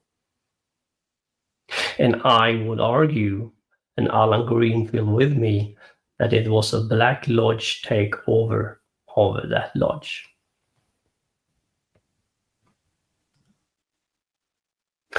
So Jack Parsons, the famous rocket man, he helped NASA to the moon and have a crater named after him, the Parsons crater on the moon, was more focused on the sexual, and he did a ritual called Babylon working.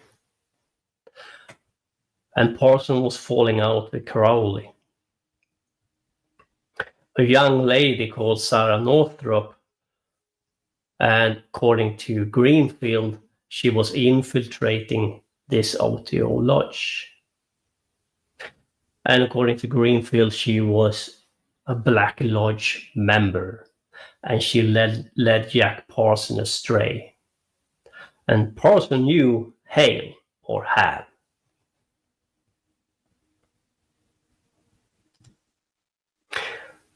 They had a telescope on Palomar, and this OTO lodge had access to it, and that telescope was fixed on Sirius and Saturn.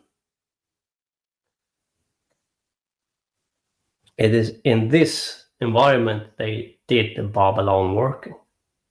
And the Palomar Observatory is at 33.3 degree north latitude. But this OTO lodge, according to me, become more and more focused on matter and technology. Remember, Jack Parsons was a rocket scientist. Now the Aeon of Horus start to get another color through the Black Lodge infiltration. And now we come to my decode of the Wizard of Oz.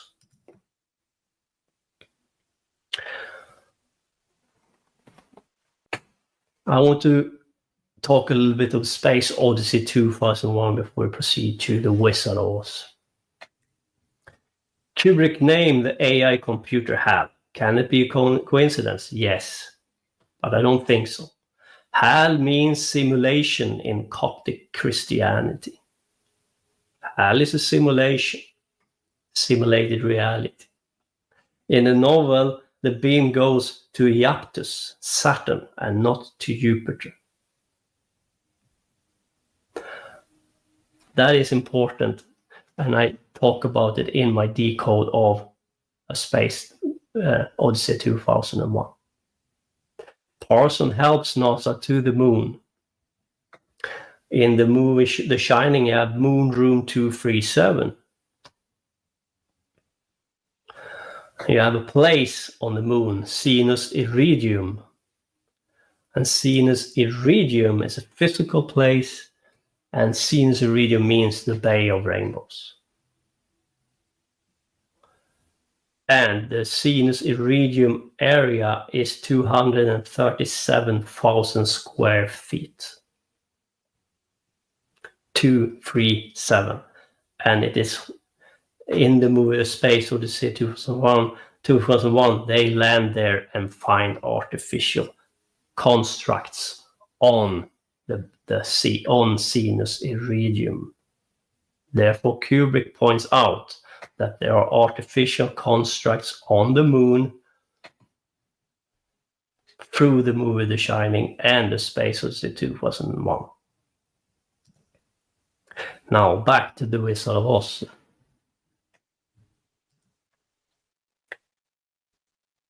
I pointed out a very bold conclusion in my decode of the Wizard of Oz. I said that the Wizard of Oz is Crowley,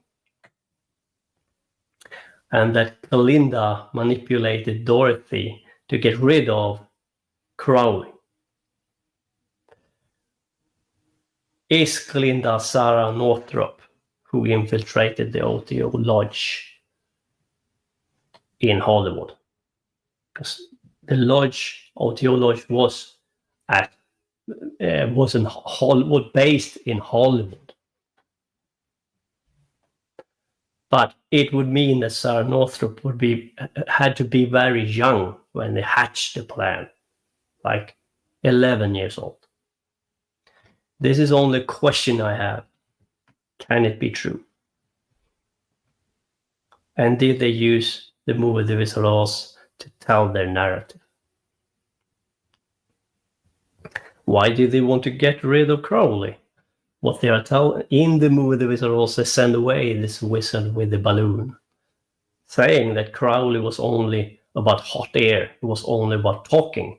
But now we want to take your knowledge, your esoteric methods, and we want to act upon them, not talk upon them. We want to take it to another, in another direction. We have taken over. Thank you for the knowledge, thank you for the method, but we want to do this instead. We want to use your knowledge in this way. And as I said before, they changed the Disney logo from June 21, 1985, after the movie Return to Oz. The Return to Oz is the first movie that used the rainbow logo. A statement, according to me, because Oz is a word Crowley used very heavily. Liber Oz, for example, and the numerology, the gematria is 77 Oz. 77 and 77 is 14. 14 adds up to 14 and the rainbow. Card number 14.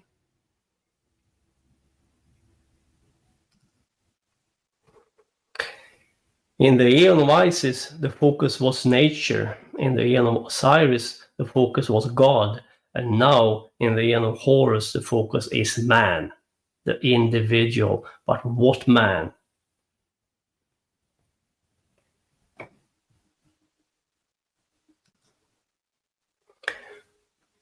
This is the Aeon of Horus. What will man be?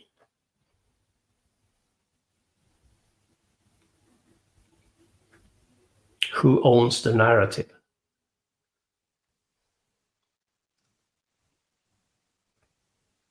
To sum it up, the elite is stuck in matter. Bowman shut down hell and evolved through spirit. In AI, humanity have lost. They are dead, gone, in the end of the movie. The elite version of the Age of Horus is a distortion. Sex and machines. It is about humanity's fall. Sex as a method is lost. Humanity is stuck in matter with the elite. You can see that in the movie The Shining and Crowley. But in the movie The Shining, Danny overcomes these forces.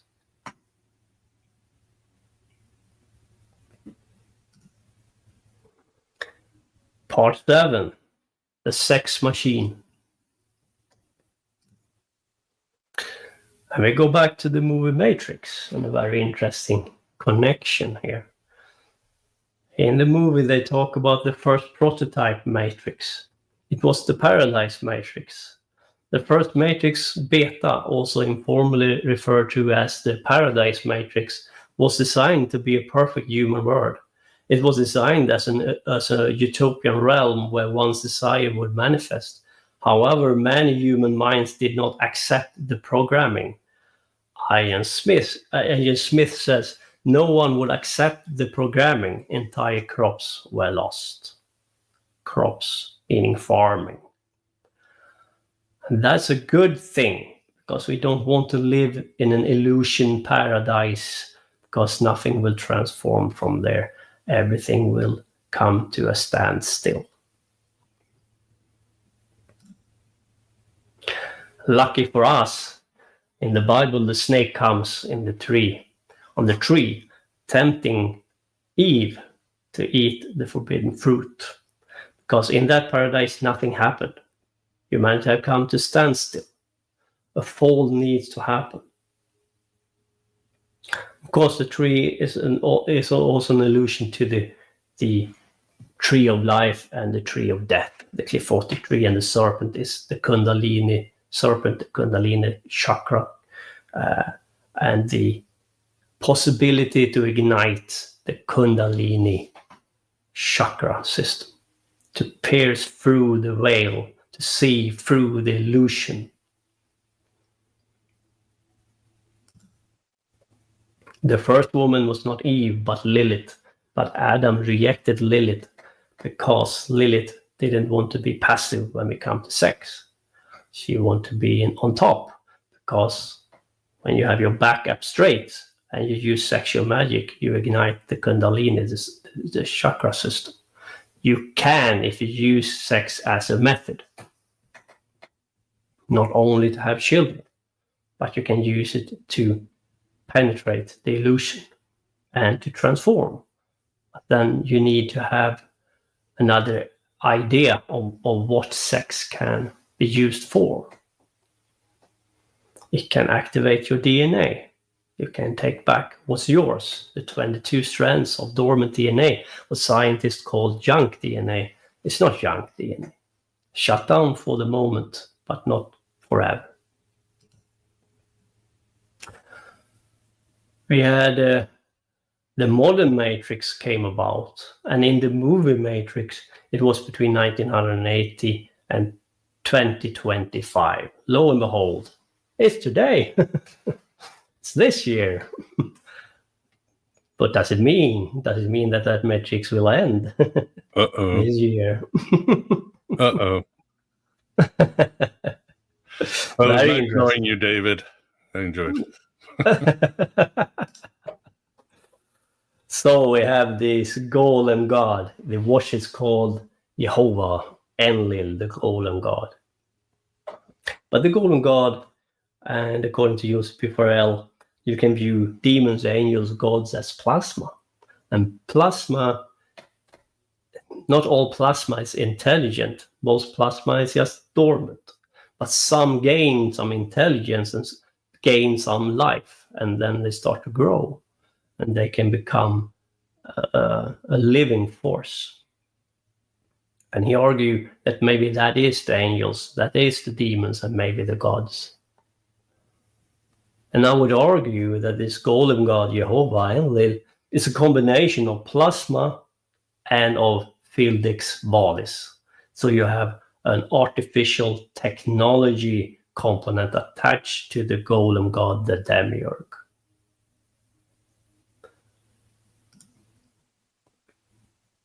It was completely necessarily, we had to exit Eden or paradise. Otherwise we were stuck under Demiurgic rule and nothing would change. You grow when you have something to struggle against, to overcome. It is then you grow, when you overcome. If you have a perfect life, you will be stuck because you don't see any need to do anything, to do any changes. We evolve through struggle.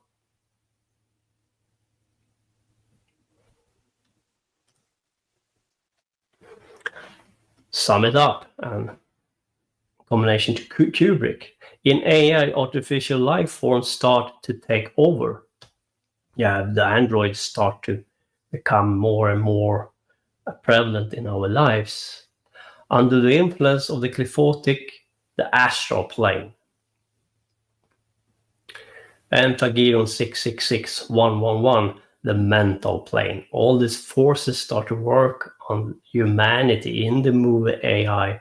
At the same time, you see this artificial life forms start to take hold.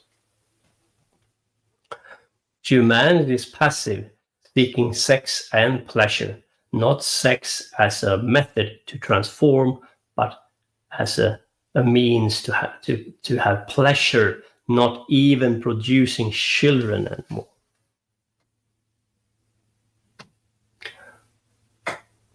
They do not act. Humanity are passive. They do not seek evolution because they are dead in matter. And if they convince you that you are an animal, that you don't have a soul, and that's the outcome.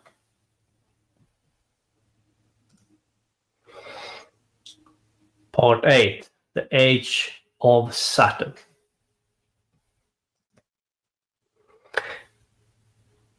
Kenneth Grant again. In a letter to his magical son, Sivorad, Beatrix mentions a writing entitled Liber BT, which is familiar to those who have read the instruction pertaining to the cult of the Black Snake. It is described as a magical text based on Atlantean Lemurian lore, and it deals with the transformation of modern society under the control of magical technocrats and esoteric metaphysicians. It is kept in Haiti by a hidden master and is used by myself as a prophetic book of directions for the development of the future work of our magical system. In a new consciousness that is being evolved, Aivas is the ultimate principle and principal of Aeon. This is a reference to Aeon, one of the possible future Aeons, or to Aeon, which has affinities with the dark doctrine. Kenneth Grant. That is the esoteric elite I'm talking about. Magical technocrats and esoteric metaphysicians. And here we have the communist flag. And in that flag you have Mars, Jupiter, and Saturn. And a fixed star that is controlling, or the force behind two of these planets is Algol, and that is Saturn and Mars. And Algol is considered the star over the dead and over the necromancy and baneful attack magic to manipulate, to enhance, poison. But poison doesn't have to be in liquid form, but poison for your mind in order to control. That's the reason why in the deck Sola Busca, the Renaissance, the oldest deck, Algol is very prevalent. It's everywhere. Among them, card number 13. You have Algol in the right upper corner.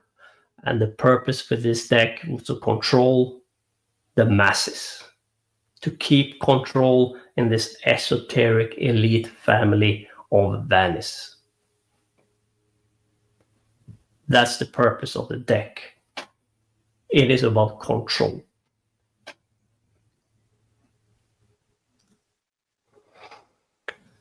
So you have the idea of reincarnation in the Sola Busca deck as well. Because one of the secrets behind this esoteric method is a control reincarnation under the rule of Saturn. They have bound up their soul under Saturn, and therefore they have access to their reincarnation circle.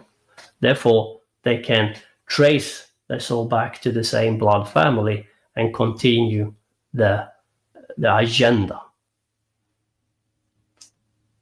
Play out an agenda they have for thousands of years, because they can continue the agenda through the same family line. I called the control reincarnation dead reckoning. Now, people are talking about karma, and they're talking about these people have suffered karma. They don't suffer karma because they have bound up their soul to Saturn. They don't suffer their action because they suffer the ultimate consequence of their action. They have lost their soul, they have lost the spark, and now they are under the rule of Saturn matter, because Saturn is considered the planet of matter. They have nothing more to lose, therefore they cannot suffer karma. They are gone.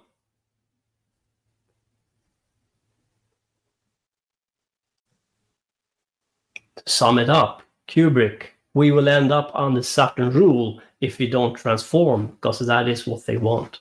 Now, Saturn as a planet or a sun is not evil. What we are talking about is the force behind Saturn. You can view Saturn, the planet, as a computer chip. What we are talking about is the software that is controlled by some external force, programming Saturn. Then matter will reign supreme. Kubrick told us to go beyond matter, not to become stuck in matter. Hell will only explore matter, therefore they had to shut down hell to overcome matter. The elite is the caretaker. They want us dead in matter. Humans become artificial life. No possibility to transcend. The spark and the soul is gone. And I want to point out that Rothschild considered the family line, or traced the family line to Nimrod.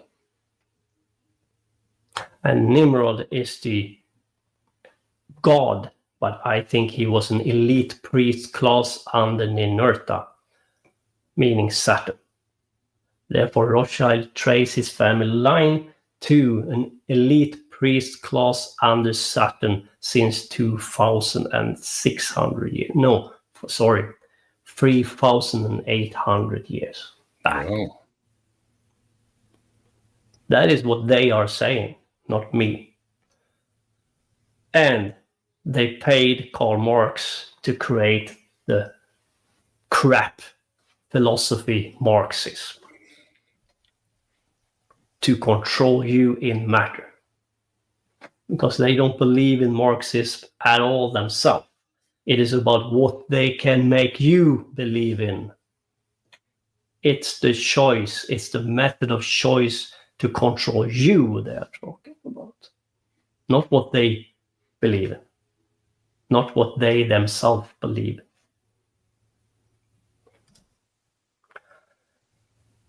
In order to act out the will of the Demiurge, life becomes anti-life, because the Demiurge is part technology, part plasma, and that is what they are playing out in matter through an esoteric elite priest class under the Demiurge, because you're supposed to act out your will,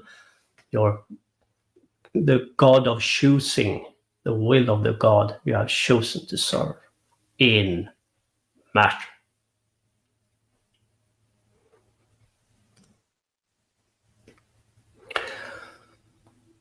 But we have a breakaway civilization and everything doesn't go as planned, and they are not like complete. They have some struggle, of course. One of those breakaway civilization was the Nazis. And this is a quote from Lucifer. Man is going to begin to open up gateways, tunnels through space and time. This is already going on. It is going on magically. It is going on scientifically. Lucifer. And Nazis was a breakaway civilization, meaning they tried to use technology to even overcome the Demiurge rule in matter. But they can't do it through soul spark. They will do it through technology.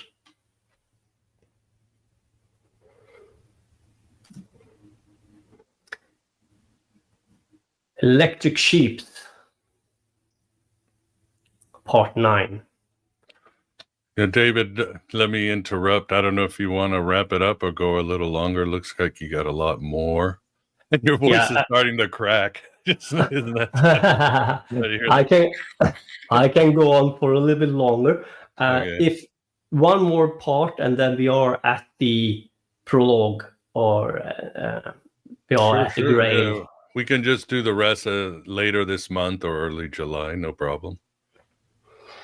So let's do the last part for today then. It is part 9, Electric Sheeps. Do androids dream of electric sheeps? Yes, but only material sheep. Stuck in matter. No astral travel, no lucid dreaming. Dead in matter. But you can become something more. a lot more.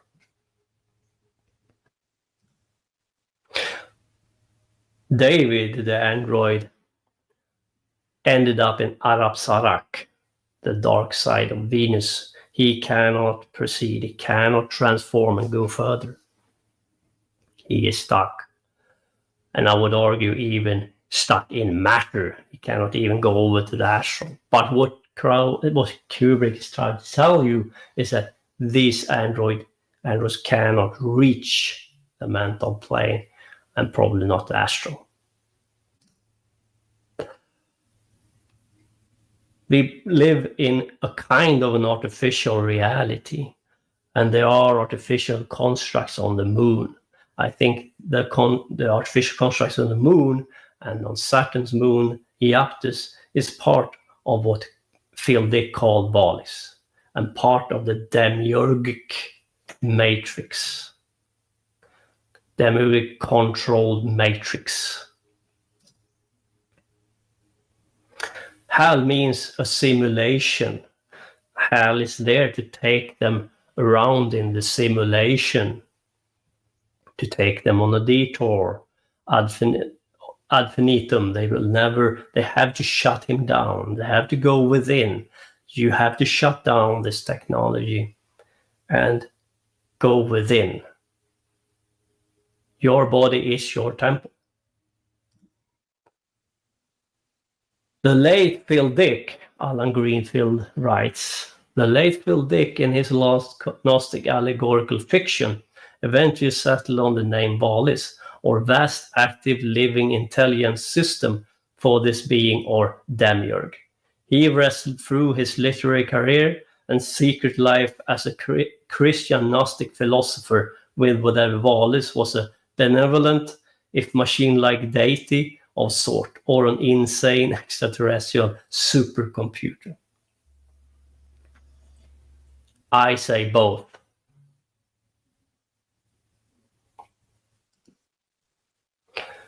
Valis is bent light, distorted light, because we are living in a distorted reality, and our reality is made up of light. So if you distort that light, you cannot see the true light.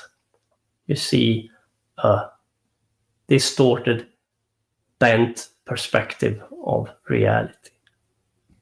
Pink Floyd, in their album The Dark Side of the Moon, you have this pyramid prism where the light penetrates, and you have the rainbow color, of course. Valis is a machine, and this technology on Saturn, as I said before, and on the moon, but it would not surprise me if you find traces of it on Mars, some Jupiter moon on Jupiter. I don't know. So the meaning of Camelot, the Arthur's kingdom. Camelot as a place.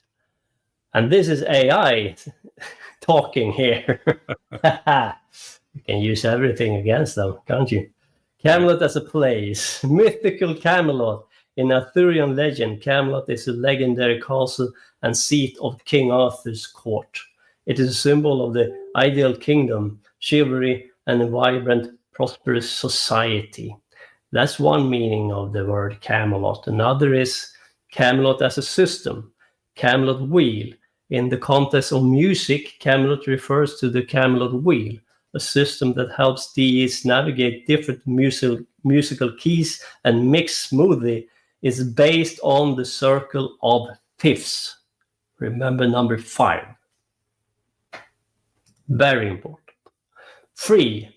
Distorted light as a visual effect. Visual distortion. Distorted light could refer to a visual effect where the light is warped or altered in some way. This could be due to physical phenomena like refraction, or it could be a stylized effect used in art or media. 4. Distorted light as a symbol. Symbolic meaning. Distorted light can be used metaphorically to represent something that is not as perfect or as ideal as it appears, it can suggest a hidden darkness, a flawed reality, or a state of uncertainty. That is Camelot. Arthur lived under distorted light.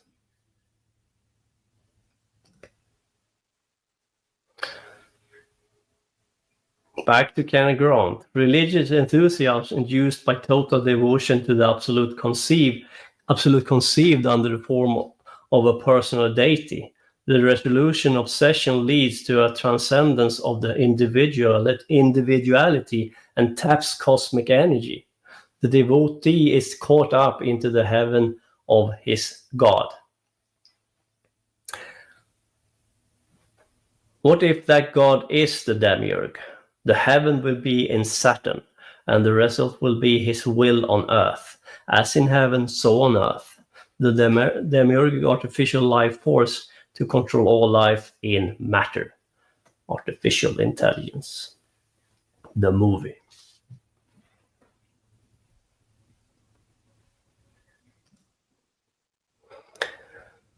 They will end up under the scorching sun of Aeon.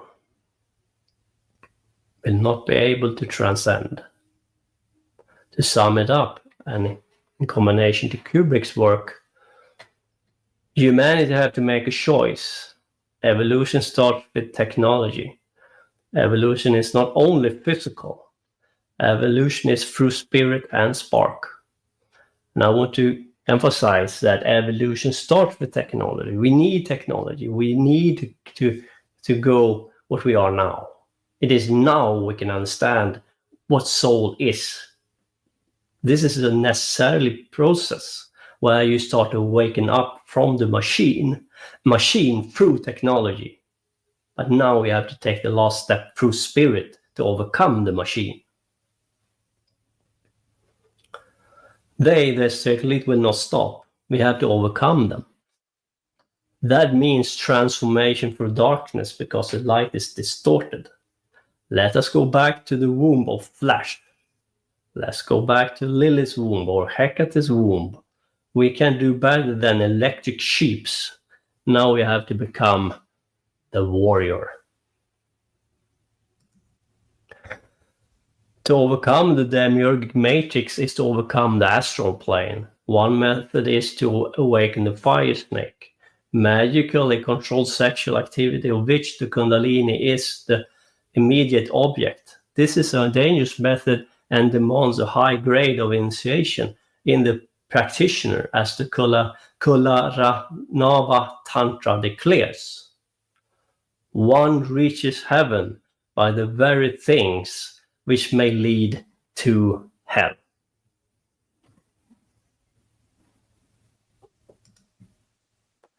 And that is very true.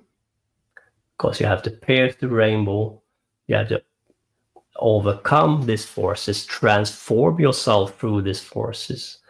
You have to reach Thagirion and transform yourself through the black sun and come out alive. More powerful, more real, more you than ever before. Because this is the higher sun. This is the diamond. The unborn part within you who have never been under demiurgic rule and never been manipulated before. When we talk about Jack and The Shining, Jack is trapped in Belphegor's garden of shadows, forever wandering through labyrinths of despair and sorrow in Thagirion. Jack is the failed Baphomet. That's the reason why Jack have always been the caretaker in hell.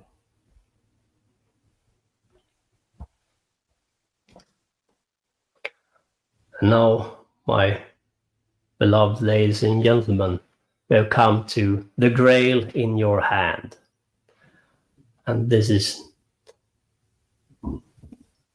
the end for today, or if I can have 1 half hour more, I can show you the Grail and beyond.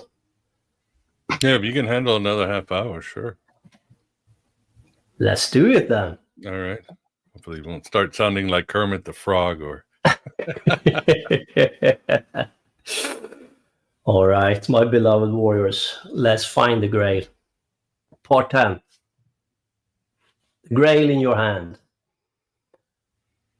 My observations of the universe convince me that there are beings of intelligence and power of a far higher quality than anything we can conceive of as humans, that they are not necessarily based on the cerebral and nervous structure that we know, and that the one and only chance for mankind to advance as a whole is for individuals to make contact with such beings. Alistair Crowley.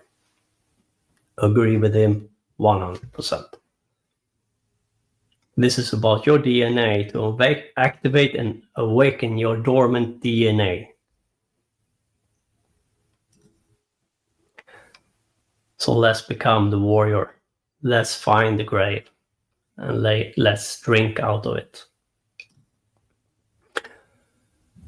DNA is in water, memory, because what you want is to take back your memory of who you are. The very thing that the Demiurge drowned in water 12,000 years ago. But they gave you the spark, the soul to ignite that memory again, to take it back. That was given by Lucifer or Prometheus or Prometheus. We have talked about the astral and the mental and Lilith. Now we will do the journey. But we will overcome it and we will transform through it, because you can, because you have soul, you have spark, and you are now the warrior. So let's do the same journey as David did in AI, but let's overcome it. We have the four mental fire, air elements, fire, air, water, and earth. If you combine them, we have the hexagram. Let's do that to begin with. Let's find a hexagram. Let's combine these elements. Let's create the Baphomet. Not the failed Baphomet, but the real deal. The metaphysical Baphomet. Let's start in Earth. In Asaya. Malkuth is the energy in Asaya. On the dark side of the tree, the cliphotic tree, you have Lilith. We will go through the cliphotic tree. We will go through the darkness. Let's find Lilith's cave and enter Lilith's cave. Through Lilith, you will transform and you will start to take back the ability to see through the illusion and see into the metaphysical. To pierce the veil of illusion is at stake. When you see through the illusion, you can proceed to Gamaliel. Now you see, because if you don't understand that it is an illusion and that you can pierce it, then you are stuck in matter. Not until now. You didn't have any choice until now. Now you have the choice. Now you can see it. Now you can see Gamaliel, the moon, or the dark side of the moon. And that is water. The moon is the ebb and flow of the water is created by the moon. And this is about the astral, to have lucid dreaming and to leave matter behind completely. So it really takes off with the moon. For you to go there, you have to calm your mind. Meditate, yoga, go to your temple.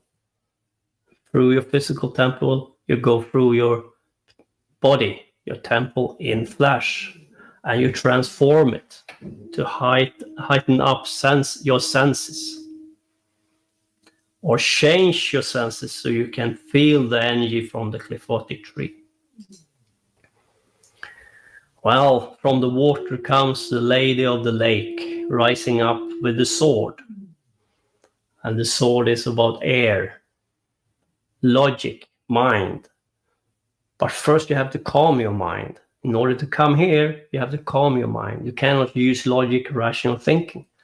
This is all irrational, if you ask a person on the street. But this thing, they will like, you are crazy. Because they are in their mind and they will never start the journey. First, you have to calm your mind, use water, your intuitivity, your feelings, just shut down your mind. But now you need your intellect, your rationale with you as well. Now you need your sword. And now the lady of the lake comes with the sword. Now you have to discern. You have to be logic in your way of thinking as well. Nothing is logic on the other side, but at least you have your mind so you can try to make some rationale about your journey. Now you have your sword. The lady of the lake have given you the sword, meaning air, creativity, imagination. When we talk about air,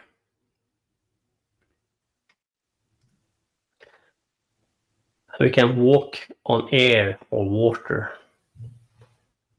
We can start to walk over mem, and you will see your reflection in the water, an upside down hanged man, because now you have a completely different perspective that have changed your life and change your perspective of who you are and what you can become. You see yourself in mem. You start to realize that you can take it all back.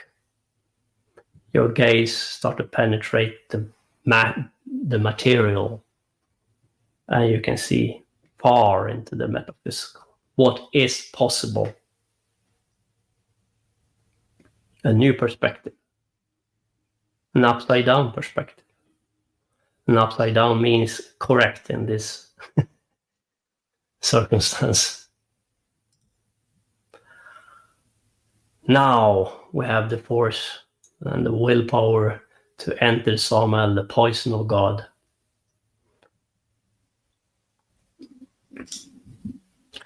We have to travel through the desert of Set. It's a long journey. It's a harsh journey. Many ordeals will be before you, but you will overcome them. Make this journey with me, and we will find the Grail.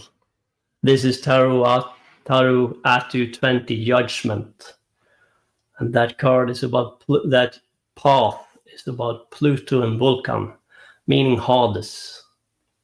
This is not a pleasant pleasant travel. And Hades and Vulcan is god of the underworld. The abyss and death is before us. Vibration from the desert set into the physical world can be felt. And I've talked about it before, that the main man on the street feel the energy, but they are passive. They don't transform them. They become victims of this forces. To be ignorant is not the way. It doesn't save you. This is not a new age bullshit religion. This is the real deal. You cannot sing happy songs and think everything will solve in the end. No, you have to be active. This is the domain of the Scarlet Woman, Babylon, incarnating the cosmic serpent force, the Grail.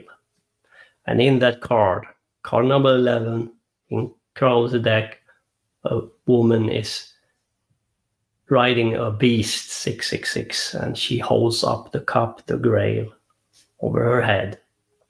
This is about purging, renewal, and resurrection, because you will overcome these forces. You will resurrect through them. You will not become a victim of them. The meaning of judgment reminds us that everything comes to an end and a new beginning is ahead. This is the fire of Set, which is typified by the pyramids, representing the ascent as well as the funeral pyre in which the body is burned so that the spirit can be released. Because you are spirit, and you will leave matter behind, including your body.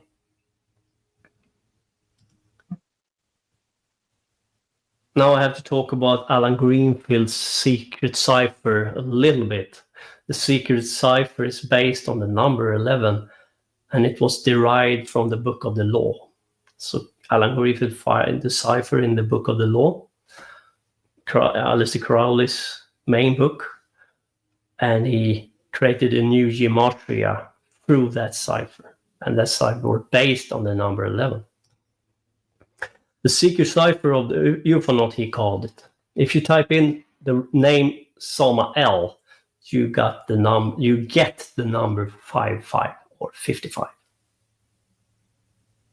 That's the sum. That's the gematria sum of the name Samael. And Samael is the poison of God. In Crowley's design for Atu 7, the Graal, a crab, is depicted on the helm of the central figure, symbolic of the deep ones. In the earliest known zodiac, the sign of the crab was preceded by that of the beetle. The beetle is emblematic of a type of evolution destined to supersede on Earth the present human life wave. The bearer of the Grail, depicted on Atu 7, may therefore be identified with the bringer to Earth of the Sangreal or Blood Royale. Kenneth Grant.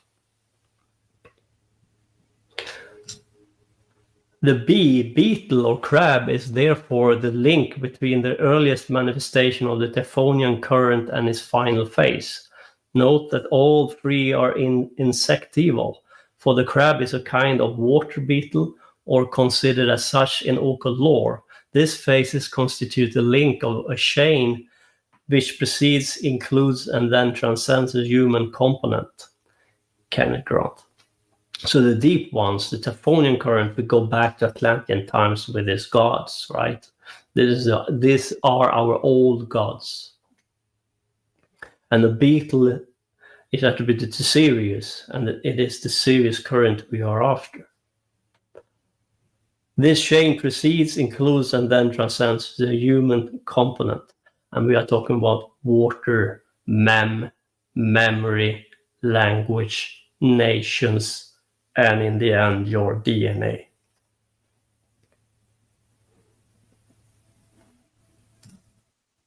The bringer of the Graal may therefore be envisaged as offering to this terrestrial and alien race of humans the chance of communion with the Typhonian bloodline. For the bearer descends from the bear, Typhoon, which embodies the type of the Blood Royale, the Sangreal. Kenneth Grant. King Arthur Pendragon of Camelot was the son and heir of Uther Pendragon and the only child of Yggdrain de Bois. It has been argued that the name Arthur is derived from the bear, which correspond with the Celtic bear gods Arthos or Arteo. Arthur is the bear, is the Typhonian current. Henry Lincoln's researchers reveal a connection between the clan Plantard and the occult order of Aeon. The Armigerous crest of the clan includes two bears. The name Aeon equals 156, which is the number of Babylon, the Scarlet Woman, who collect in her Graal the blood of the saints. And you have it in card number 11 in Aleister Crowley's deck.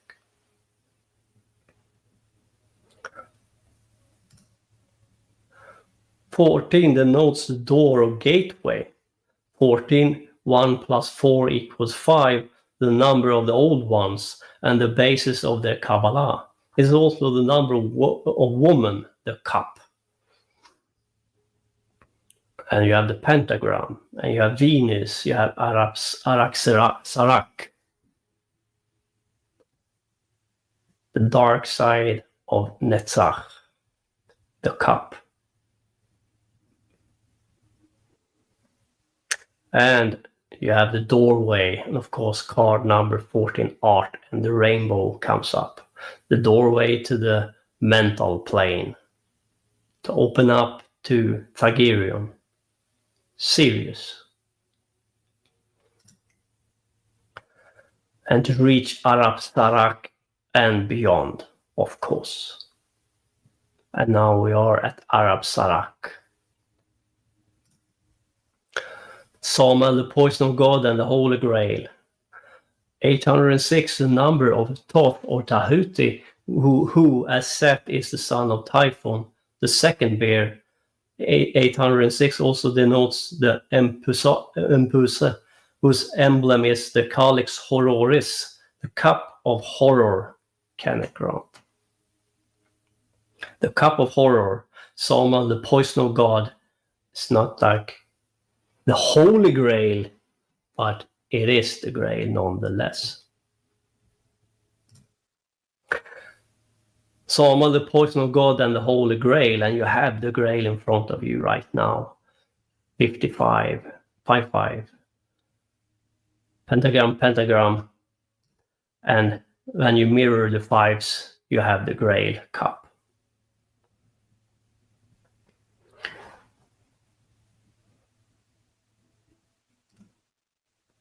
Graal, the cup of water that holds memory, water, mem.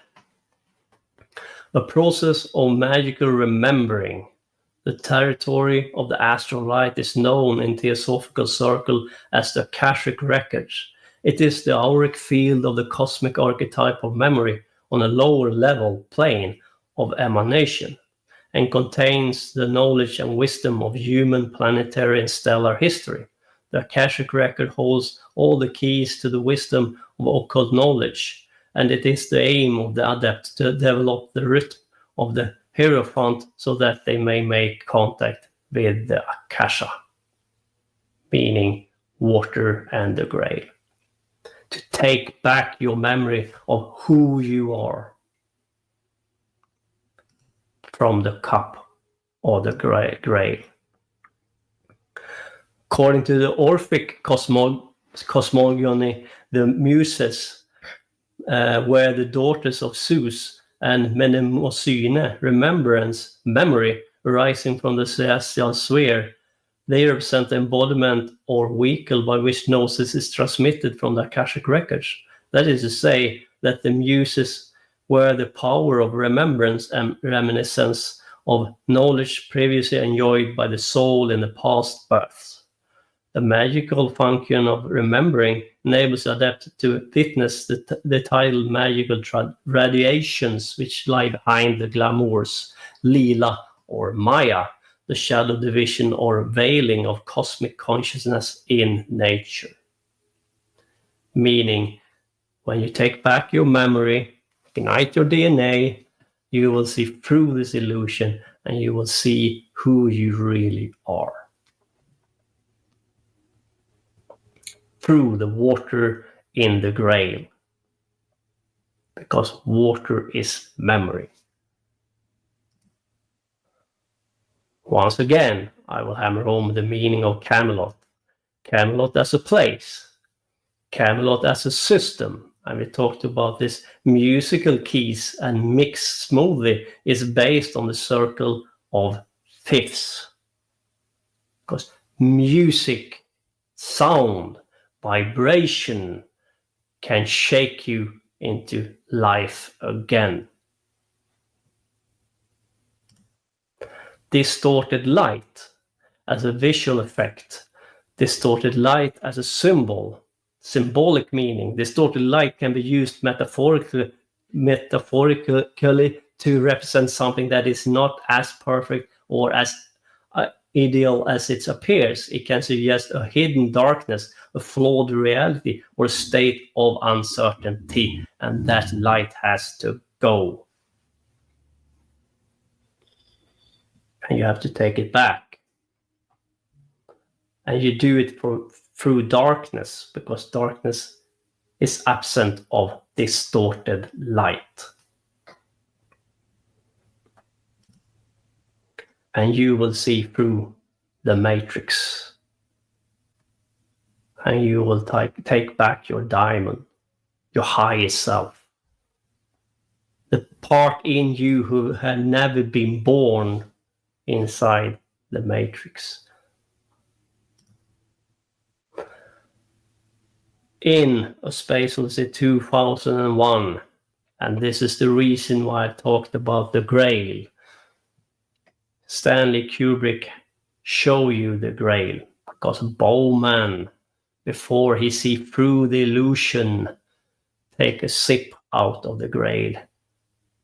And that's a glass in the movie. And when he dropped it, the camera shakes. And then you see through the illusion. Because he had taken a sip from the poison of God, Samael. And now he see himself as an old man. And in the book, he penetrates matter completely and travels towards Sirius. Now, I've decoded the Space Odyssey before, so I will not talk about it more than that this time around, because time is of essence here. In The Lord of the Ring, Frodo takes a sip from the poison, Samael's poison, when he takes on the ring, and he enters the other side, the Qliphothic tree, and reality becomes distorted, because Sauron is Samael and Ninurta Saturn in combination. And the dark side sees him now. When you have entered the Qliphothic tree, you cannot turn back. You see through the material into the metaphysical, but the metaphysical sees you as well. And makes no bones about it, humanity have enemies on the other side. Now he has Sauron's attention. Now we have to go all the way. Now we have to defeat and transform himself through the ordeal. Harsh ordeal of the Qliphothic tree. And we have entered Arab Sarak.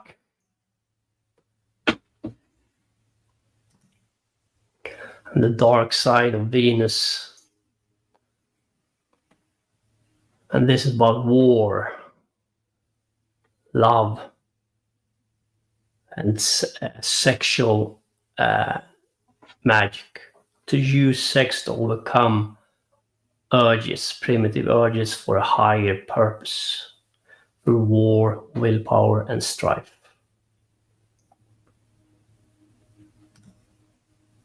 And if you go through it, you start to ignite the fire. Your DNA, your spark. This is to use sex to ignite fire and lust.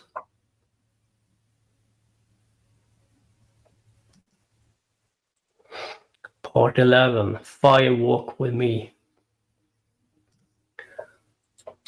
Now we have the hexagram. Fire, air, water, earth. In combination, you have the hexagram, meaning a Baphomet, a metaphysical Baphomet, perfect combination of these elements, perfect combination of the masculine and the feminine, perfect balance in your mental makeup. You know when to push forward with fire. You know when to take a step back and meditate with water. You know how to handle earth, matter. You know how to use the sword, your logic, rational thinking, in order for you to proceed on your journey. You have become the hanged man. You see your reflection in water, and you have taken back your memory and you're hanged upside down because this is a new perspective for you. You cannot have anything to say about things you don't know exist. Now you know what is. Now you know who you are. Now you can act upon it. And you will walk on water because you are a perfect balance of these elements. And you will walk towards the sun, and you will see the sun is reflecting in the water. Now you're walking on fire. You're walking on mem, and you feel the air around you, and you are the earth. And you will reach the black sun, and you will go beyond, because you have your soul, you have your spark, you haven't given it up. And you will take back Lucifer's spark and your dormant DNA, and you will ignite. And this is the gift Prometheus sacrificed himself to give you. Because when you rise, they will rise with you. When you rise, you will break the chain of Prometheus, Lucifer. And you will awaken the DNA. It's not a fantasy. It's a very real thing. And you will overcome them. And you become much more than they can ever become. Because they are stuck. This is their playing field. This is matter. But you are not matter. If you don't give it away, you are soul, spirit, and spark. And you will overcome Aeon, and you travel through the tunnel, through the mouth. You will leave AI. You will leave debauchery behind. You will become something more. And maybe you have to leave part of humanity behind.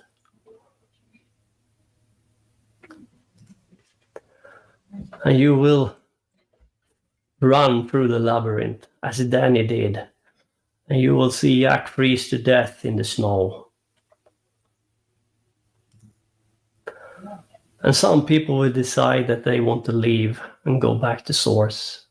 But I say that our experience in matter have just begun. Because now you are soul. Therefore you can leave whenever you want. And the esoteric elite are gone. And the Demiurge defeated. Because the cat is out of the bag. And when you are, you will never go back again. Ever. Part 12, in the end. To create is to bring something new from nothing into full manifestation in all worlds. We are not creators. We take that which is and mold it and shape it.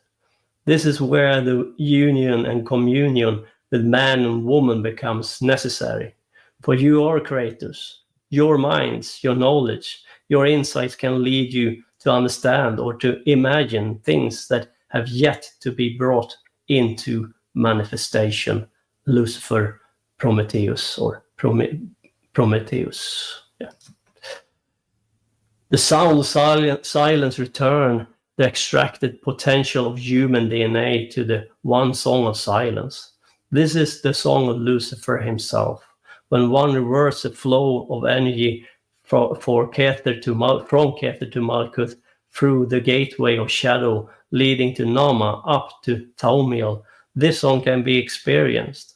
When it is, the DNA is encoded with all knowledge gained from within the shells of Thoth by the Luciferian light of darkness. This is to attain the occulted knowledge of the Book of Life by becoming it.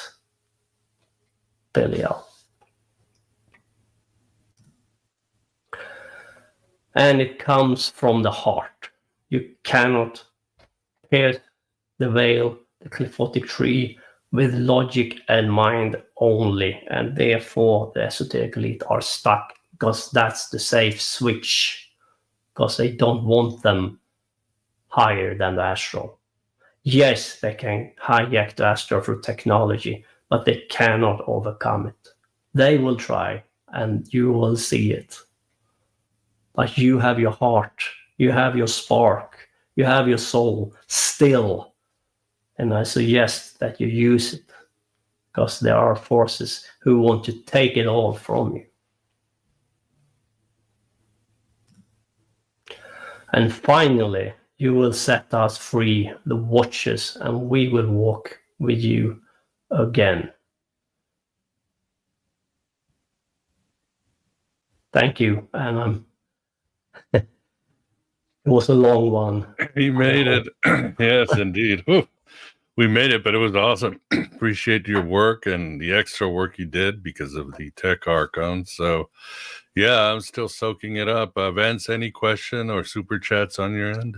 We do have a super chat from Lyricus.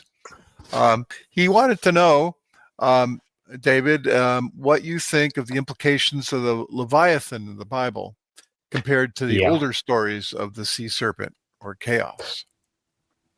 Yes. Leviathan is really your dormant unconscious. When you unlock it, you will release the Leviathan that will overthrow the golem god and the structure. That's the beast within you. That's the psyche within you that is wild and free. And that will overcome the structure. Leviathan is not a bad thing, but you have to control it, because the trick is not to allow it to go rampage or spread chaos. But what you mean, that's the impulse of creating something new from order. Remember, they want paradise, they want order. We want to overthrow that order. Leviathan is chaos, because it means that something new has to take form. I agree there. Something new has to take form and will take form. What we are talking about, what version will we have? In other words, you are the beast, you are the Leviathan. The Leviathan is the unconscious you, the dormant darkness within you. But you have to unlock it, transform it, and use it in a good way. Under the water, so to speak. Under the water, you're a mem, because you will remember who you are. You are the beast. But not a beast, a petty beast who kill your neighbor or wage war against other humans in matter, but the beast who wage war in the metaphysical. That is where the real war are at. If you don't want to have war in the metaphysical, you will act it out in matter instead, and you will have it in matter as a human race, as a collective. Sounds familiar. Also want to shout out to Cosmic Karma Koala, one of our frequent visitors here in the virtual Alexandria. Yeah, thanks. Yeah, I don't think they were here in the chat today. I think they had to leave, but they dropped by and gave us a super chat, which we greatly appreciate. Indeed. Yeah, appreciate the support and appreciate everything. Good comments in the chat when I was able to look, as always. And yeah, great presentation. And of course, David, have your website on the links. Any new courses coming or anything you want to promote? Yeah, thank you, Miguel. Yes, we will start another tarot course after the summer. If you want to join, please give me a mail, drop a mail. If you want me to decode King Arthur in one episode, focus on that. We can do it. Maybe if Miguel wanted, we can focus on the Camelot, the Grail, and Arthur. I'm always game for Arthurian legends and deconstruct. Yeah. Always. Maybe I'm a that sucker can be for that. It's very, very interesting. And of course, there's much more, but I can't talk too much about it. I will lose track of the Stanley Kubrick. It was about Aeon Kubrick. Right. But I want to point out there, remember, the details in Kubrick's movies make a huge difference. If you know that Bowman take a sip out of the Grail, the poison of God somehow that distorts your reality. That's the point of it, to distort reality and see through reality through poison. Then you understand why things start, why things happen as it does in the movie Space Odyssey 2001. It is not a coincidence. It's not because Stanley Kubrick wanted to take you on a silly ride. It's not because Stanley Kubrick got bored. It's not because he just rumbled around a script. No, everything in his movies are there for a purpose. And yes, you can understand it. It's not an enigma. No, of course. It is hard. It takes effort. But that is exactly what Kubrick wants. He wants to lead you into the labyrinth in The Shining, and then you have to find your way out of it. And through you, your action, and be active, you will understand. And that's the only way to understand.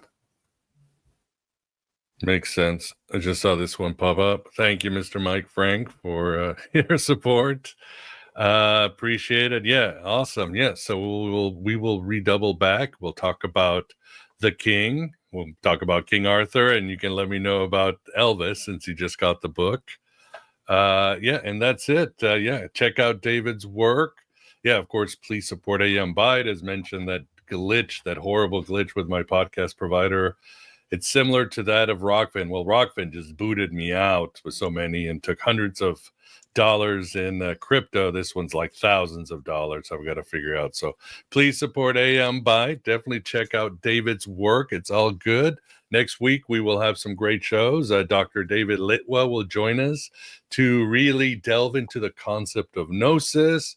And then we'll have a show also with Kevin Ken to talk about the Demiurge and the Archons from his Platonic surrealism perspective, which, of course, will include a lot of Philip K. Dick. But we are at the end. Yeah, Vance, thanks for keeping us company. Oh, it was a fascinating journey from AI to the Holy Grail. Thank you, Vincent. Sorry, it was a very long one, but it was very nice to wrap it up in one go, because sometimes people have a hard time to understand that if you divide it up, they don't view it as a one big thing. And this is a big thing. Please understand. You will see, if you see it many times, you will see what I'm trying to tell you here. Stanley Kubrick knew a lot of things, and his movie is about many things, and the details is very important in his movies. I hope you will view his movies in a different light, and that you do view them after this one. Space Odyssey 2001, The Shining, Eyes Wide Shut, and AI, because they're all very great. For sure. Thank you, everyone. Thank you for... Yeah, it's been great. Yeah, thanks everybody. I hope Saturn behind you is happy, Vance. Usually he's not happy, but hopefully this time we overcame the tech archons and a great presentation. But we are at the end. I hope everybody enjoys their weekend. And until we meet again, take care, everybody.